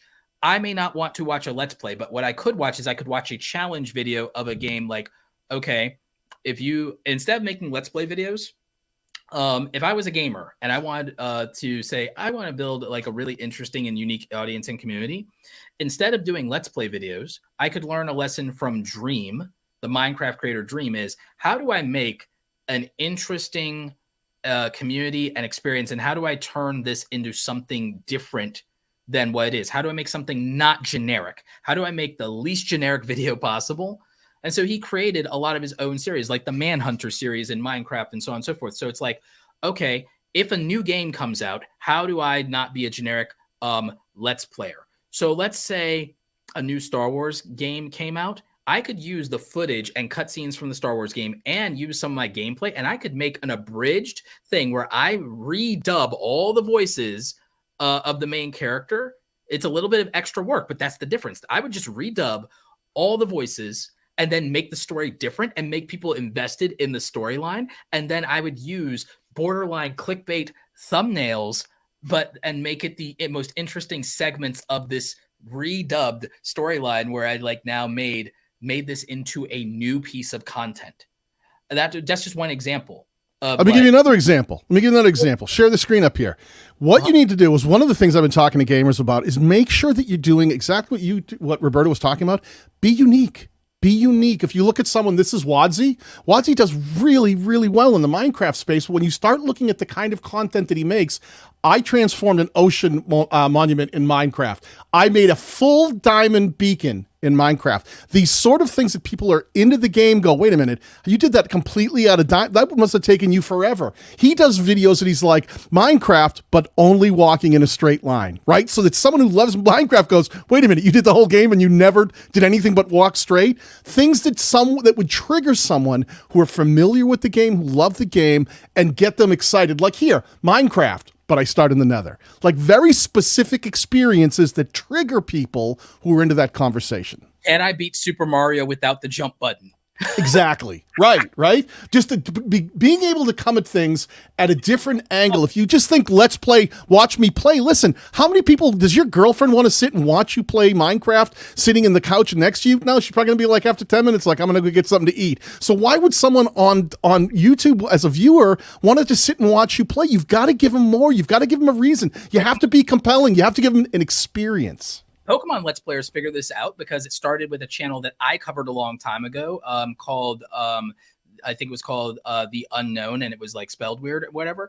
Started learning something really simple from this channel blowing up was, no, it's like Enter the Unknown. I think you remember like years ago I covered this. And like, what was it? He decided, oh, I'm going to try to beat Pokemon with Ash's original team. Oh, and then he did it for every version of Pokemon because there's a season of Pokemon in the anime. So he now tied Pokemon anime viewers, nostalgia players, and in general enthusiasts to say, is it possible to beat Pokemon with Ash's team, or is his team's trash, or are they overpowered? Then he started doing other experiments, and then other Pokemon players figured out how to like beat Pokemon without items, beat Pokemon with only gifted Pokemon, beat Pokemon without using a Poke Center. They made challenge videos around their thing. So it's like, okay, So turning any video game into a playground where you can do all these interesting challenges is more interesting than just a regular playthrough. Let's players need to be more creative. If you want to do a Let's Play channel, think to yourself, what's the most absurd, most interesting, or what's something I can do with big numbers? With accentuate what's, don't just play, bring another experience. This was a great recommendation from Daryl Leaves. I was in a conversation, might have been on Clubhouse, where Daryl was on the stage with us, and he's like, someone asked that same question, like, how do I do something more effective in a gaming channel? He had a great recommendation. He goes, you know what? You want to do a Let's Play? Call one of your friends who's somewhere else in the world, get yourself both on camera, both of you get on a treadmill. And every time one of you dies, you have to increase the steepness of the treadmill and make it go one step faster. And then keep playing and then see who loses by getting thrown off the, who can't keep up on the treadmill. Different experience, but still within that Minecraft. You've upped the ante. You've gamified the Let's Play instead of just, doing what everybody does is walk around and playing the game. Bring something more. I'd get some cameras. I'd get some like webcams. I'd sit there and I'd have a Let's Play, and I'd have a split screen between a Let's Play and me and my friend. And it's like, let's play blah, blah, blah. Let's play whatever the video game is, Punch Buggy edition. And the thing is, when I win, wham! Wham! And it's like, and it's violent. Like, yeah, but it'd be like, tell me you wouldn't watch. Tell me. Maybe. That would be fun. Hold on. This looks like it was just a Roberto Blake, looks like a super chat, but 50. I don't know what NOK is. Just giving you the fist bump. Thank you very much for the super chat. That was very nice of you. You have a new member also. Nerth is now a member of your channel memberships program. If you want to let him know what he might need to do at that point. Yes, you're one of my biggest fans. The main thing we're doing right now with channel memberships is, one, it's a lot of the exclusive content, and two, it's also events like how when me and Daniel decide to roast thumbnails, you'll be able to be involved in that through the members only community tab in YouTube. So stay aware of that. Have all notifications on if you're a member, and go and watch the members only videos for announcements and other things. Yeah, if you've noticed underneath the videos here, you may see if it's available in not all regions, but you'll see a join button. If anybody's interested in becoming a member on Roberto's channel, you click that join button and you can sign up to become a member. And there's a memberships tab, which will then show you the perks that you can get access to on his channel. So welcome to to Roberto's memberships program, Nerth. Glad to have you there. Tiny Plays, it's not enough to add facts per se. Again, it has to be a value proposition. Like, again, watch this. I would do a series called Beat the Boss as Fast as Possible. And all I would do is find bosses in games and video games and give you and show you and tell you how to beat the boss as fast as possible. And then that's everybody who's playing the game who wants to beat the game faster. And then that's a value proposition, but that's just a series of content. The other thing would be maybe challenge videos. There was a thing with, what was it? Star Wars Jedi Fallen Order. And there was this video that went massively viral. And you know what it was? Spoiler alerts, Darth Vader is an unbeatable character, quite literally, because of the cutscenes, and it furthers the plot of the game. But the thing is, a player said, all right, can I beat Darth Vader though? Can I? And so he tried literally 100 different ways of trying to see even if he could glitch the game to where he could finally get to fight and defeat Darth Vader versus being forced to run from Darth Vader as the game dictates you have to do. And it was interesting to watch, and you could watch that regardless of whether you're playing Jedi Fallen Order or have gotten to the end or not. Like, you could watch that and just enjoy watching Darth Vader wallop on some noob because it's enjoyable and it's iconic. So there's things you can but it triggers people on that conversation. Anyone who had played it might say, oh, can you even, I wanted the same things. I usually run away. So coming at it from an angle that really is compelling, that gets someone who lives in that conversation, triggers them on things that might be in the back of their head and go, I didn't even know, can you beat Darth Vader? And they will watch just for that reason because you're presenting something that hasn't been done before. It's unique. It's different. It's compelling. It speaks to the inner thought patterns of a person who would be interested in that conversation. You got another super chat here, just a little below that, from Thelma Thrift. Are premieres a waste of time? Man, that's a great question, Thelma. Okay, so there's strategies for premieres, and I have used premieres as a watch time hack to get closer to monetization. Now, here's a story. I don't know if how often I've told this story or not. So for my music channel, Zenbuster Music, last year, because I slacked off and I didn't keep going and push to the very end. Last year, I missed the 12-month monetization window by 200 hours, just 200 hours. It's 200 hours away. Just should have powered through and just found Subway to scrap it together and just freaking upload, right? But 200 hours. Okay. Premieres on my lo-fi music channel. I premiere every 10-hour mixtape of like music to help you sleep. I premiere every 3-hour compilation mixtape of music to put you in a better mood. Anything that's an hour plus, I schedule it in advance as a premiere on my channel. And part of the reason why is I either schedule videos or I premiere them. Usually I do sometimes both. And I schedule these premieres. And the reason is because premieres functioning somewhat as live streams allow me to get into live features. It sends out these notifications. It extra incentivizes people. And so it allows me to accumulate more upfront watch time as a premiere than I would get as a published video if it's something that's longer than that. The same thing if you did interviews. If you weren't doing, let's say you're not doing a music channel. Let's say I did an interview with Mr. Beast. I would premiere that video and I would schedule it in advance. And I would premiere it, schedule it. I'd probably do a trailer and I would promote it. Even if it was Mr. Beast, again, just something that's an interview, I would do it and I would get why the performance up front when it becomes a video on demand, the upfront performance and watch time, one, it accumulates. If you're trying to get watch time to get monetized, this is a monetization hack. 15 tips for getting monetized on YouTube. All right, so like this is one of those monetization hacks is I use premieres of very long videos to accumulate upfront watch time over a period of time of that premiere and to also accumulate those upfront views as a video on demand. And so that helps actually. So I don't consider them a waste of time for long form content. I feel they are a watch time trap, as Nick Nimmin would like to say. They're a watch time trap for getting those watch hours that you need to qualify for monetization. If you're already monetized, then they might not hold as much value for you. But I think that if you're not monetized, which is probably the majority of people, that they're an excellent watch time trap. Yeah, and I think anything, again, we keep coming back to the same conversation of intentionality. If you're just putting up a regular video that doesn't have any specific need of that moment, why would you premiere it? Like, what's the need for that viewer to go like, oh, I definitely have to make time to come see this live, not later. I got to see it right as it premieres. So really think about that intentionality. Hey, thank you, Henry Kaminsky Jr. says, two rock stars. What's going on, Daniel and Roberto? What's going on, Henry? Appreciate that. Yeah, Henry's the brand doctor, and Henry is like one of my successful clients through my coaching and everything. Like, and Henry himself is a sweetheart and a rock star, and one of the nicest people you'll ever meet himself. So it's always really good to see him. There's also a reason that sometimes I reach people with these live streams on LinkedIn and Twitter, and not just YouTube, and that's why I multicast. So yes. Roberto is right. You need a unique value proposition to succeed on YouTube in 2022. How are you different from the rest? Are you memorable? Oh, absolutely. Right. That's what it's all about. Value proposition. Very important. Very, very important.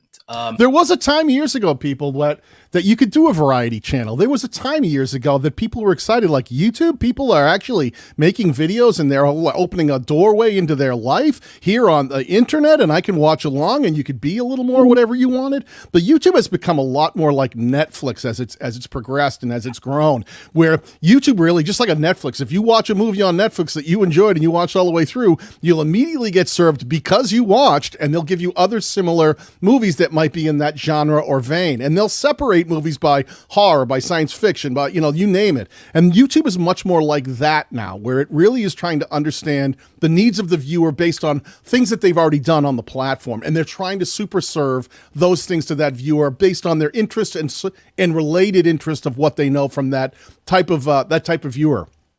I agree. And so that's the thing. I agree 100% with that. And that's why also, again, looking at these formats and thinking of how these formats could serve your audience. I mean, look, Daniel, primary example is someone may not sit through all 50 facts of 50 YouTube facts that you probably didn't know. Someone may not sit through that. But by having those factoids exist as shorts, people who are YouTube curious could still get an interesting nugget that they do care about based on, and it's also a way to identify, well, what do people care about? And It also helps with making, and so it lets me repurpose that. It lets me reach potentially new people. Something my plan to do, and here's the other reason I plan to minimize, to some extent, on my main channel shorts and go to a decentralized model is, remember, my shorts are not just for YouTube. My shorts are for YouTube. My shorts are to post in my LinkedIn. My shorts are to post in my Twitter. My shorts are to post in my Facebook. My shorts are to paste on TikTok until I delete TikTok. My shorts are I'm not kidding. Like, and my shorts, I won't delete my TikTok profile. I'll probably delete it from my phone though. But like, my shorts are to post on my Instagram. My shorts are to put in as many places that I can decentralize my presence and reach new audience, new market share as possible, because that builds reputation. It does also help you potentially get new revenue streams like the TikTok Creators Fund, the Instagram Reels bonuses, maybe monetization on Facebook. If your video goes viral, maybe you get monetized on Facebook or get invited to a program there or a bonus program. Or you get a company like Jelly Smack that comes in and they want to give you a contract, and they're going to edit and handle all of that reintegration and cutting them down and give you 50%. Or, by the way, but the more content I create, the more content that I create, the more valuable my back catalog is. Yeah. And I can always sell a portion of my back catalog or all of my back catalog up until everything I started making in 2020. I could sell my entire back catalog to a company like Spotter, let them run ads on it, and I can take an upfront lump sum payment, maybe even agree to some lump sum plus royalty. And if I just needed to, like, okay, I could cash out on my old inventory, let them run the ads and monetize it, and say, okay, write me a check for $50,000 or $80,000 and everything like that. Great. And then I just, but then I keep the ad revenue on all of my current content from 2020 up, and that, like, and sell it for whatever it is. And I'm not saying that my old inventory is worth 50,000. It might be. Like, depends how it's repurposed and put out there and moving forward, right? We had a comment in here from Toxic Tangents at 115 who said, question, what's a good ratio for shorts, YT shorts versus long form? I'm going to jump right in and give you my 2 cents. The right ratio is what works for your intentionality and what the goals of the channel are, right? If you're making an entirely different channel that's nothing but YouTube shorts, then the right ratio is no long form content in all shorts. If you're trying to integrate them onto your own channel, what is the right ratio is what seems to be effectively moving the needle forward for your channel growth goals based on the strategy that you've implemented, right? Don't just go, I'm willy-nilly throwing a short every now and then. If there's no intentionality, then I'd say stay away from shorts. Treat them just like you do. What's the right ratio for live streams to regular edited content? Well, it would be dependent upon what the goals of the live streams are. Are they effectively growing your channel? And are they effectively doing the thing that the live stream is set out to do? Because you might be live streaming just to drive a little bit more RPM, because when you start figuring out how to increase your RPM, super chats and super stickers and things like that are a part of your RPM. So if you want your channel to make a lot more money, and the reason you live stream is to reach out to your community, have some conversations like we're having here today, but also increase the RPM of your channel, your revenue per million, then for 1,000 per mille, then it's an effective strategy. And you say, well, then I need to do it enough to keep my RPM here and to have the conversations I want this often. Or maybe my live streams, because what happens a lot of times, the live streams lose subscribers. You'll actually have people shed away because maybe they didn't get answered in the chat or something happened. So really think about the goals. If you're going to do shorts, then make sure what the goal of the short is. Don't just say, I'm just going to put them up because I think I'm supposed to. Have an intentional strategy and start implementing it, and then learn the ratio that works based on what you're trying to do with the channel. I agree. 100% I agree. And again, so it's about that intentionality. It's like I said, here's the thing. My Roberto Blake highlights channel, like Daniel, I'll tell everyone the strategy and the plan here. The Roberto Blake highlights channel, we plan to mix clips like these questions, and so we're going to clip super chats and questions, even if it goes for 2 or 3 minutes. And again, we're wide. So it doesn't make sense to make a lot of a YouTube short. Only when I pop me or Daniel up on full screen does it make sense to make that a short, right? But for that, we can do the clips. I plan between clips and shorts to, over the next 2 to 3 years, have 1,000 to 2,000 of these pieces on my highlights channel, because we're going to upload 1 to 2 a day And that's the plan going forward. The plan is going, if we can get to 3 a day through efficiency, if we get somehow radically, because again, we have a lot of my back inventory to go off of, and we have all the live streams, and we have all of my 15 tips videos and so on and so forth. So we have all these things. Plus, I'll be making even original content that are just strictly made with shorts in mind too. So they're not edited down. So our plan is to have an inventory that equals or exceeds my current YouTube library, because we can cut the best of my YouTube library into shorts, so we can easily duplicate and double my current inventory. And by having a second channel where we've conditioned a different viewer behavior, this is what I mean about strategies, right? So what's our shorts versus longs? It's 100% short form. But in terms of YouTube Shorts, the ratio is probably going to be like 60 to 80% YouTube Shorts format and 20 to 40% clips, just depending on what we have more of and what we can make as easily. And it depends on the timing. But that means we will literally strictly have an audience that's built on nuggets of knowledge, and that's it. We'll have an audience that's built on sound bites. It's a different audience than I currently have with depth right now. So this channel serves depth and is my revenue engine and my reputation engine.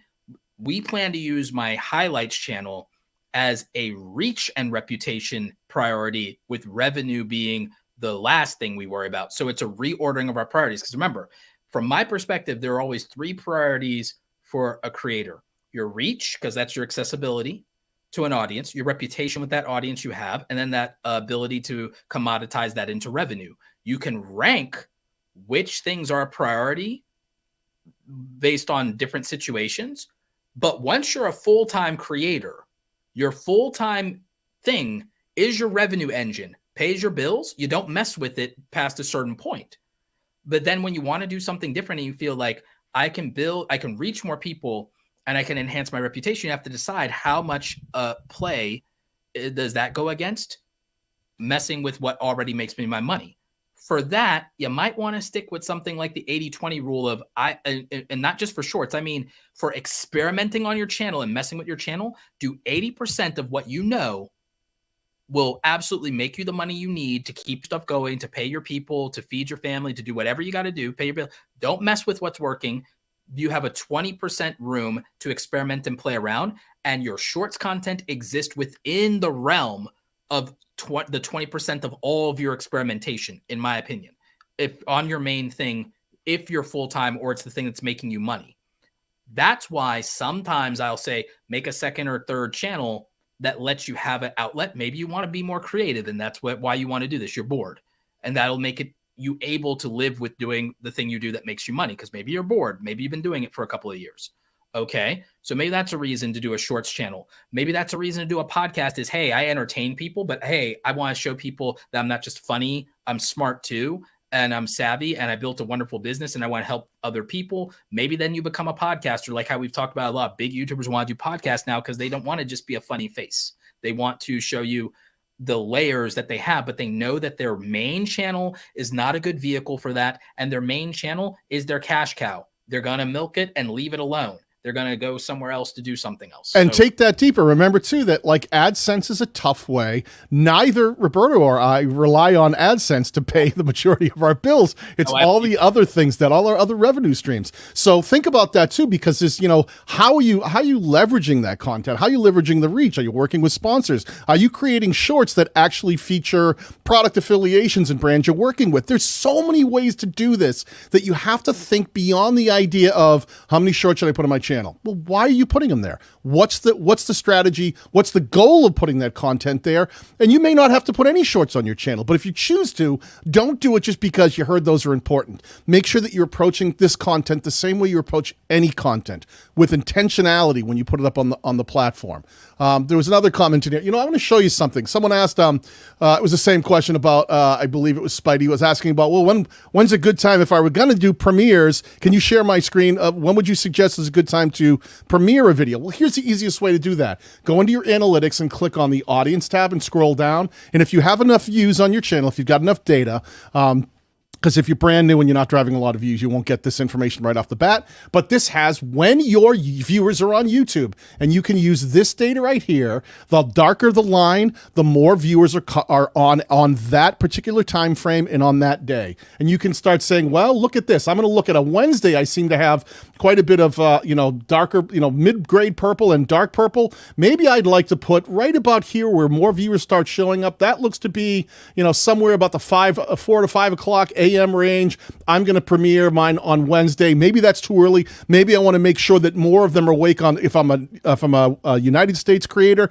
it might be too early for West Coasts, but I know that this is when a majority are right here where that dark purple line is. That's more like 8 or 9 o'clock. You can use this to start figuring out when the right time. If you hover over one of those, it'll give you the time frame, and use that to figure out not only what time, but what day you might want to make something a premiere, or when you might even want to just launch your video, because this is what you start learning from the data that YouTube gives us when our audience currently seems to be engaging with our content.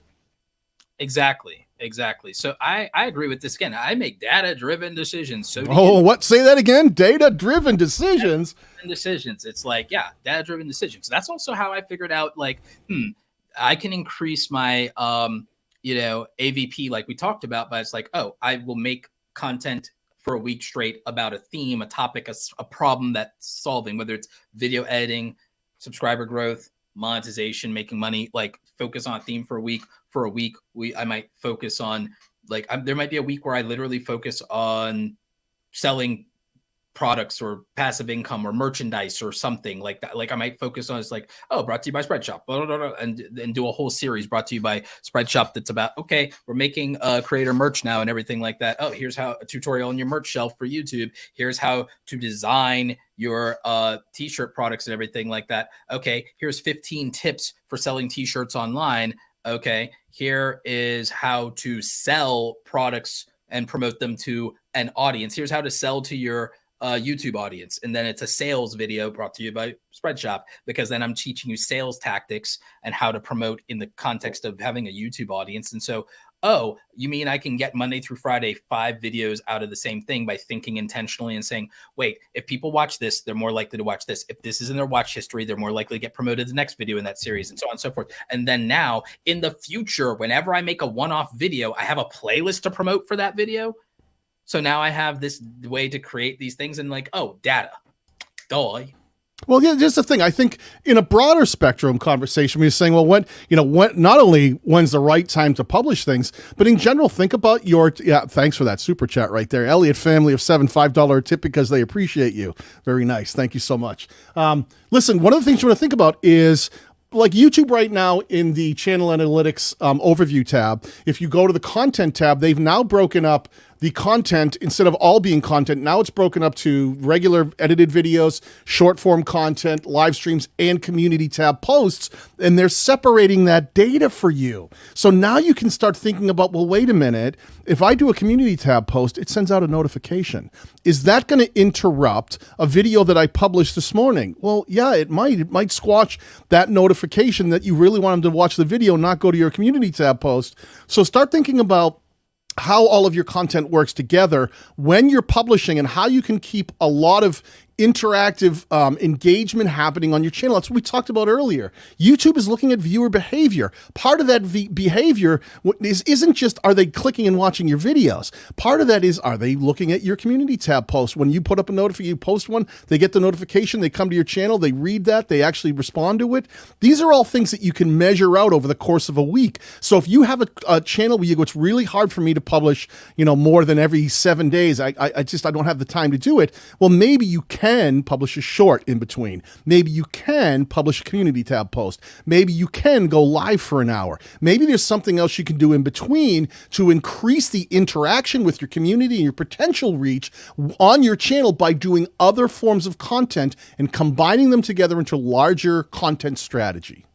I agree. And that's really important. And I'm glad that if you look at your YouTube analytics, it actually tells you what to do if you really think about it in subtle ways. Just the fact that they're separating the content, say to yourself, I might need a separate strategy for each of these pieces. And hey, I need to think about what each of these pieces do for me. Like I said, reach, reputation, and revenue. Reach might be, okay, you might get the most reach out of shorts. You might be able to build the best reputation and connection with your community through live streaming. That's something we do very well. And then you might be able to make the most revenue, though, off of your regular content. And not to mention, like on that overview tab, underneath that main graph, you're going to see all the things that you published as a edited video, a separate icon for a short, a separate sort of antenna that live stream on there. So you'll see your graph of all the things you've been publishing, and you'll watch what's peaking and what's moving the needle for your channel as you integrate and space them out. So think about that. You can see it on a individual level or as an overview of how all those things work together. Absolutely. Look at that. What was that, Roberto? I missed it. That was the cup of coffee. Buy Daniel a cup of coffee. Great stream. That's it, Roberto. When I see you at VidSummit, coffee on Sewing Report. Thank you very much. Yeah, thank you. Thank you very much. Yeah, I mean, and there's a lot of, I will probably make a video specifically at some point about the 80-20 rule of YouTube. 80-20 will probably be in the thumbnail instead of in the title. It'll probably be some title that focuses on, I'll make the title that is the most effective title that I get out of making YouTube videos, which will probably be along the lines of like, probably a thumbnail. I'll literally explain to you all my strategy right now. It's like, okay, what do I do to make a successful YouTube video around an obscure concept like the 80-20 rule? Well, oh, now he's left the stream. You know he's getting serious when he's leaving his chair. He's going to grab stuff off the back shelf. Oh man, here we go. This is it. He's going to show off now. This is where he starts bragging. There it is. What I do is the thumbnail will just be, the thumbnail will be me, and it'll be the silver play button, because then that's the social proof, and that's the, why click on this video about YouTube versus the other one? Oh, I immediately see whether, because you can't always see the subscriber count someone has in a YouTube interface. So immediately, oh, he has a physical silver play button with his name on it. Okay, there's a reason to click on this video versus other videos per se, right? So social proof right off the bat. And then if I have, okay, how to grow a successful YouTube channel, and then I put something else in the title, like the hook or the thing, like how to grow a successful YouTube channel using the 80-20 rule. It's like, oh, tell me more. Successful YouTube channel. He's got the proof. Okay, I don't have that play button. Tell me more. And so then that's how I then appeal to the audience. There's a reason to click. There's something you definitely don't know is like 80-20 rule. I've heard of the 80-20 rule, but how do I apply that as a YouTuber? I've heard of the 80-20 rule. Every business person in the world is always 80-20, 80-20. Like, okay, I can apply that to YouTube. And okay, this guy has a silver play button. He knows something I don't know if I don't have one. So let's see what he has to say. And then I lead with a fact in the first hook. Okay, first hook is there are only 3 million YouTube content creators out of 100 million in the YouTube Partner Program. 90% of YouTubers do not get to even 10,000 subscribers. And out of 100 million content creators, less than 300,000 have a silver play button and less than 30,000 have a gold play button. How the hell are you going to succeed on YouTube with those kind of bots? Yeah. Love it. I'm in, right? I'm watching, right? That's what you're going to do. Like the great way to lead a video like that. Yeah. Like all these things we think about integrate. Oh, I love Doug Houston's comment. Roberto getting ready to plaque someone. Yeah, he pulled out the plaque. He's going to plaque him. It's true. It's like, so there's so many things that in general, I think, we started with this shorts conversation today, but you really have to start thinking about how YouTube is changing and how they're integrating things and how that can affect the way you can reach your target audience. Some things that you may not even think about. They've got the autoplay feature now. If you are watching on a device and if you hover there for any period of time, I think it's only a couple seconds, it'll start auto-playing that video. It'll do that in search and it'll do that in browse. Doesn't do it in suggested yet. But also we just discovered in search the other day that they're starting to test replacing your description of your video with the closed captions right underneath right next to the video. So now it's like, well, wait a minute. We starting to figure out, and if you go into your analytics, they start telling us how effective your video is for key moments in the opening 30 seconds. What percentage of people are still watching in the first 30 seconds? Put that data together with the fact that they're now auto-playing videos and they're putting the opening closed captions in replacement of the description for places like search. You now start understanding how important it is to connect with the viewer the minute that video starts. The minute it starts playing, the minute you start speaking, even if they have the volume off, they're even putting the captions in there, and they're showing you in your analytics, look at this key moment. How many people do you have really hanging in there in the first 30 seconds of your video? So an introduction like Roberto just gave you, getting right to the point, not wasting any times with things like, hey, everybody, welcome back to the channel. If you haven't subscribed yet, consider, reaching down and hitting that subscribe button. And don't forget to like and share this out, becoming the ask hole where you ask for all these things. Getting right to the focus, whether it's shorts, whether it's long form content, whether it's live streams, get into the thing that the people are there for, because YouTube is telling us that, like Brian G. Johnson says, this is ADHD TV. People will decide in seconds if they're going to leave. So you need to get right to it, trigger them, get them watching. And what we've learned is if you can keep them in the beginning, you'll have a much higher chance of holding them through the entirety of your video, whether that's long form, short form, live streams, whatever. Stick to the value, give it to them right off the bat, and you can start growing your channel more rapidly.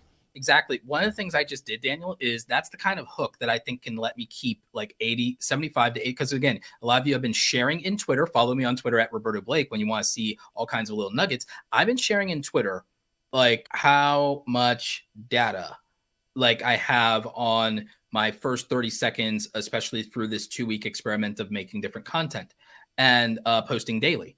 And so I've been able to normalize and stabilize a 70 to 75% retention at the 30-second mark. The goal is to get that to 80, 85, move the needle a little closer. And so it's refining these hooks. So all I do is obsess about that first 15 to 30 seconds now because 15 seconds is basically a TikTok. It's like, okay, that 15 to 30 seconds is both from a delivery and maybe from an editing standpoint. I don't like to do ADHD editing, and I actually have ADHD, and I hate ADHD editing, to be honest with you.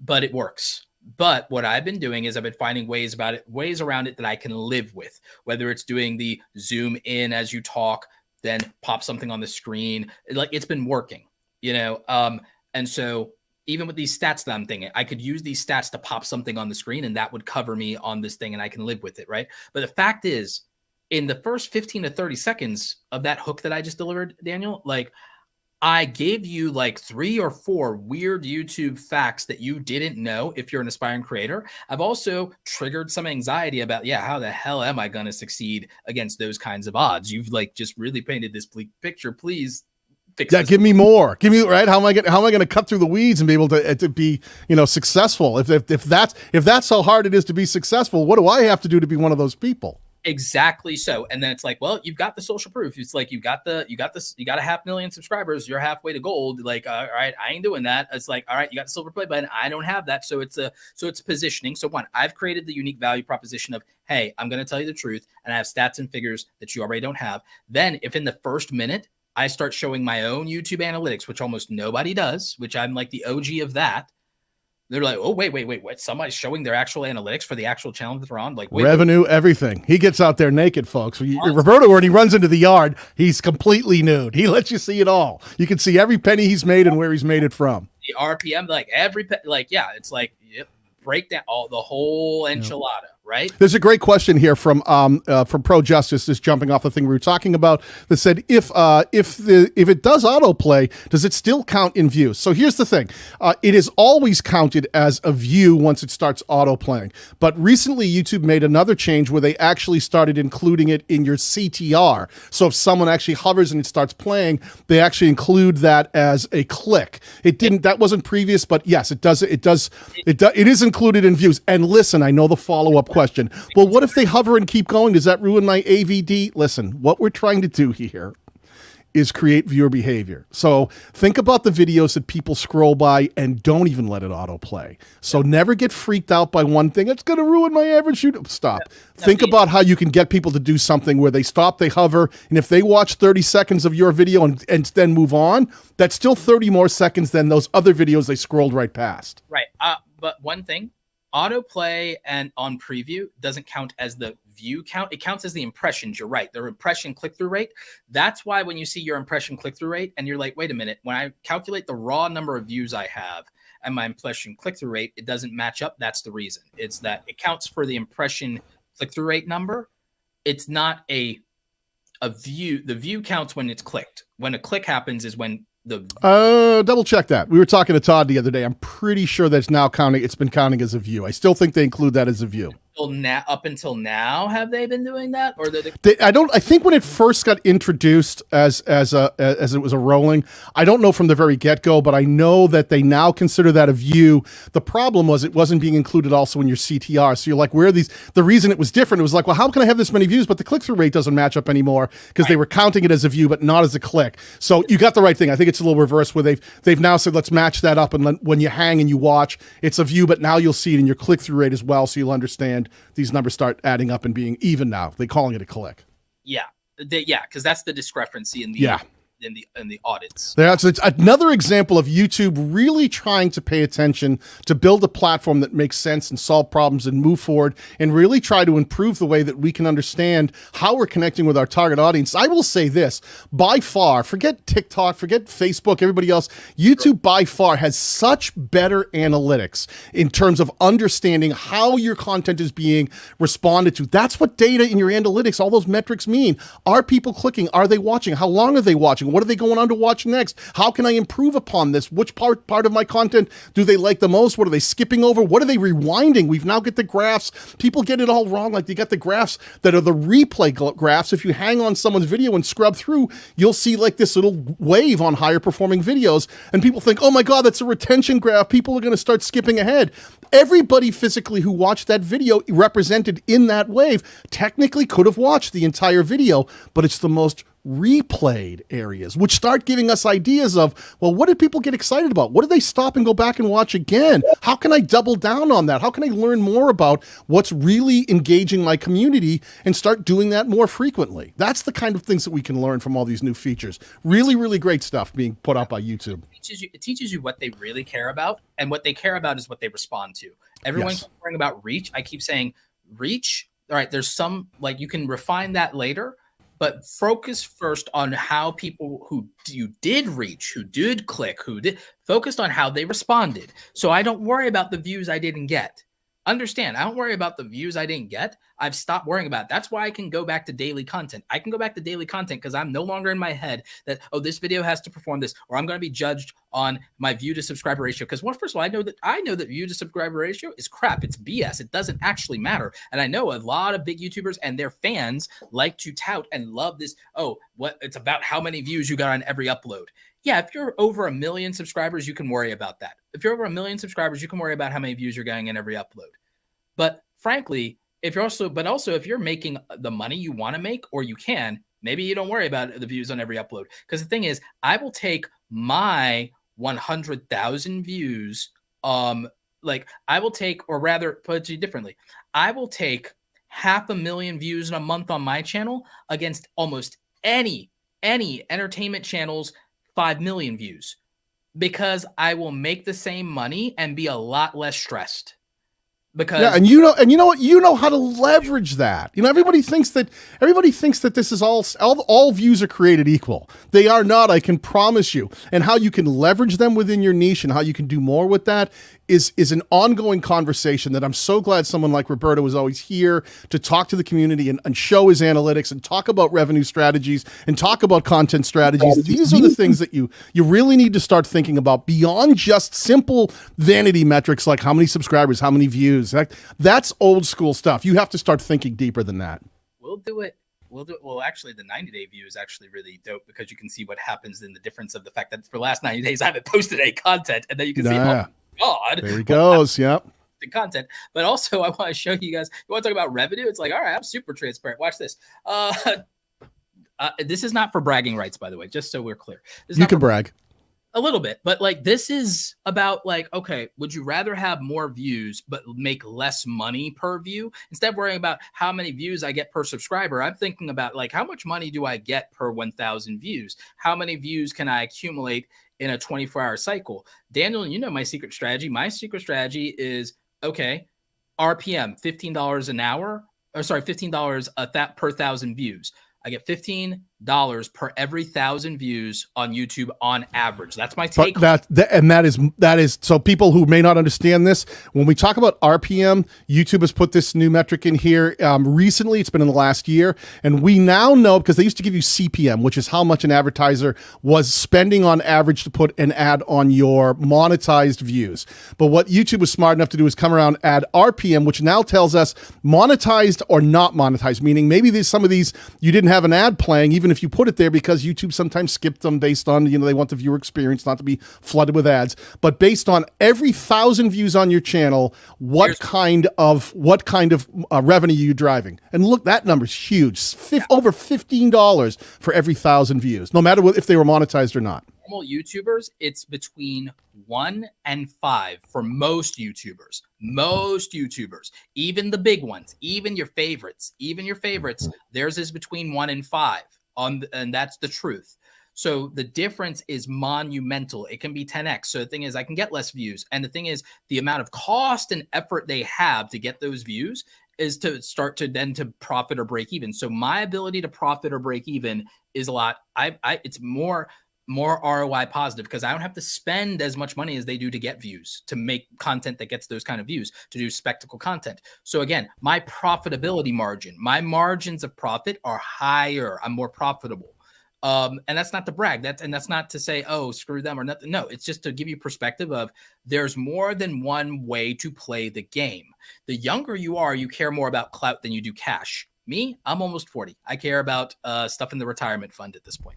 Paying the like Roberto and I literally almost every day text back and forth about our stock portfolios. Like, okay, how are we doing? The market going up, market going down. What are you doing? What are we doing? What are you doing? What are you buying? What did you lose the most on today? Like, yeah, we in the red today. It's like, how we doing? Like, yeah, we do it all the time. And it's like, but I make the point here that also I can understand, looking at my stuff, I can understand which videos or which type of videos have the highest potential or profitability. And I showcase this for you to understand and say, if I promote anything in my community tab, maybe it's not something that's getting the most views or traction. Maybe it's something that has the highest ad rate today. Maybe it's something like, maybe it's that I promote, maybe I try to drive another couple thousand views to this video that has an almost $50 CPM.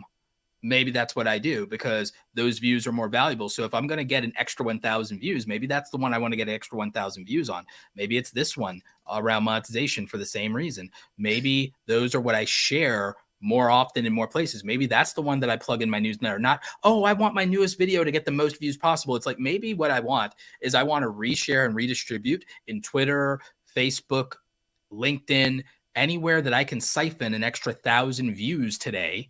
Maybe it's the place where I will get another $50 out of doing it today. Yeah, stay there for a minute. I did a very long test, and I had some of the I have a members group called the Battalion, and I had some of my higher performing channel coaches in there do the exact same thing, and it was really funny. What we did, we took the content that's displayed on our homepage. Remember, anytime someone clicks your channel name, they come to your homepage first. And what we did is we reorganized our playlist strategy. We took the top playlist, the one you would see before you ever scrolled, and the very first video, we changed that and rearranged the playlist. So the first video they see after the featured piece of returning subscriber or new viewer was the very first video on the very first playlist. And every time we changed it, that video started doing better in browse, because what happened is people coming to your homepage would see that, click on it because it was there. Think of that like candy aisle at the supermarket mentality. Why do they put the candy right by the cash register? Because you're hanging there and it's an impulse thing. There's a good chance you're going to grab it right there.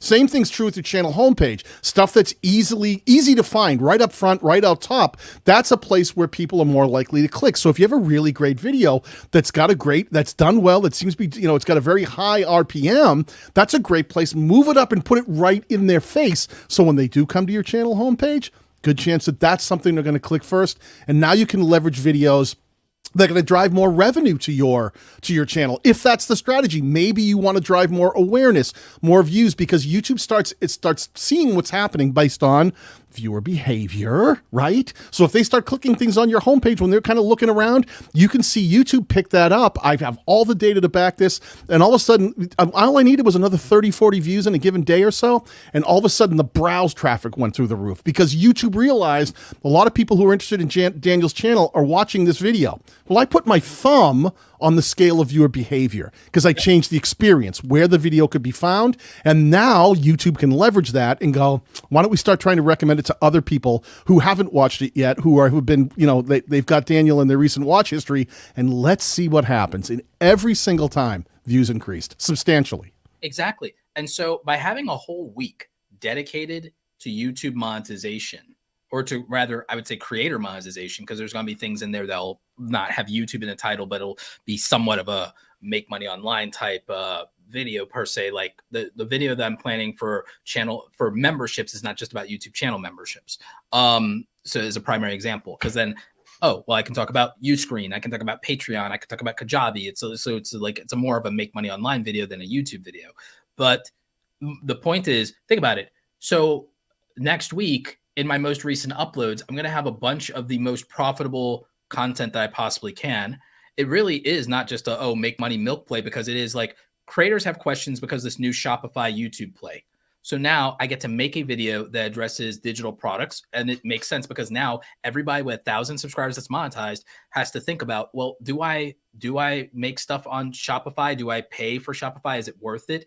What digital products do I make? What digital products sell? So it's like, it makes sense to do a dedicated video to this new feature. It makes sense, especially with my Spreadshop partnership, to do a video about merchandise again and talk about that, because again, 1,000, like millions of creators potentially just got access to to the merch shelf that didn't have it before. So, okay, that's important to them. They need something around that.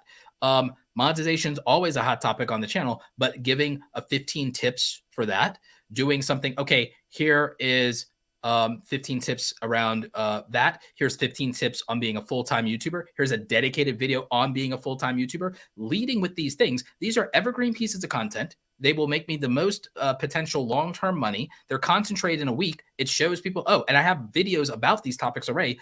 I'm making recommendation candidates, browse candidates. I'm making videos that make YouTube a lot of money because of their high ad value. I'm making videos that advertisers love, which is why they spend so much money on them. And most importantly, you're serving the needs of your target audience for the kinds of conversations they want to hear. Yeah, exactly. Because they want to make money. Because what are people's things? Money, time, health, relationships. You literally cannot lose around those things. You cannot really lose around money, time, health, relationships. So you can't. So a lot of my content focuses on money, the time it takes to reach a goal, the productivity, and that goal usually also ties back to money, your creative career, happiness/health, because you'll be healthier and happier if you get to do the thing that you like doing for a living, generally speaking. So, and that usually also is predicated, in this case, if you're going to be a creative entrepreneur, is predicated on the relationship you have with your audience, and then also turning them into super fans and customers. So it all, like, again, my thesis of how to operate my channel, it makes sense when you drill down into it. But if you just glance at vanity metrics, or he has 500K subscribers, why doesn't he get 50,000 views every upload, or blah blah blah blah blah? It's like, you have to also differentiate. There's a difference between the reference library there's a difference between like going to a place because, okay, this has the most knowledge, or this is the reference library, or this is the most successful business program in the country or whatever, versus I'm going to go to the most popping football game. There's a difference. Well, that's the thing. I think that everybody uses this one yardstick to measure success on the platform, which is pretty much the worst one to use, right? Because not every niche is going to grow at the same pace. We're not, guys like in our niche where we talk about the growth space and video editing, how to make content, put it onto YouTube, and grow an audience around it. We're not going to see the same kind of sky high metrics to that you're going to see a Mr. Beast or a really great personality channel hit. For guys like us to hit like 1 million or 2 million views on a video, those are going to be sort of the unicorns. We can do it, but they're not things that are going to happen regularly on our channel. But speaking of things that happen regularly on the channel, shout out to the Geekish family who just became a channel member on the Roberto Blake channel. Make sure that you go over to his memberships tab, and it'll show you can click on the perks and see all the perks that you will get for becoming a member. Welcome to his family. Yeah. Oh, thank you, Pro Justice, for thinking that I'm almost 20. I try. It's like, hydrate, people. Hydrate. I'm going to post a link on Twitter for my emotional support water bottle. This is the secret. This is the real secret. I'm filling mine with like anything that will help me. Fountain of Youth water. I'm going to be turning 56 in a matter of weeks. I'm like, man, I'm getting old fast. Daniel, coconut water. Coconut water. Well, do I have to go climb up the tree and get the coconut myself because I'm getting a little old for that too? Massive hydration from the coconut water. That's definitely a big deal. So definitely the coconut water is a big deal. A moisturizer technique and like ritual definitely helps a lot. And also, all I heard was red meat and whiskey. That's what I heard, and now I appreciate the protein and fiber. Protein and fiber. No, straight up protein and fiber. Protein, all right, my man. Protein, fiber, and hydration. Hey, speaking of protein, fiber, and hydration, I got to fill my water cup here. I do kind of have a hard stop here. I've got a nice day and a Harley Davidson outside waiting for me to hit the road before the sun goes down. So I'm gonna bail out here. I wanna personally say thank you for having me on today, Roberto. I really appreciate it, and I want to say thanks to the people so far who have really had some incredible comments and questions along the way. You guys have really made this exciting for me to be here. Absolutely. This has been one of the best streams and everything like that. Daniel, you're welcome back next week. If you want, we can try doing the roasting of the thumbnails next week. All right. Yeah, let's plan that. Yeah. So everybody, thank you so much. We do appreciate you. Thank you, Daniel, for giving us a whopping 3 hours of your time today. The replay of this live stream will be available to you. I always leave the replays up, and we will eventually clip some of this for the Roberto highlights channel. So we'll definitely be doing that as well. And if you have any more questions, you can feel free to follow both of us on Twitter. Also subscribe to our YouTube channels. In fact, Daniel, do you want to plug anything or let them know where they can find you?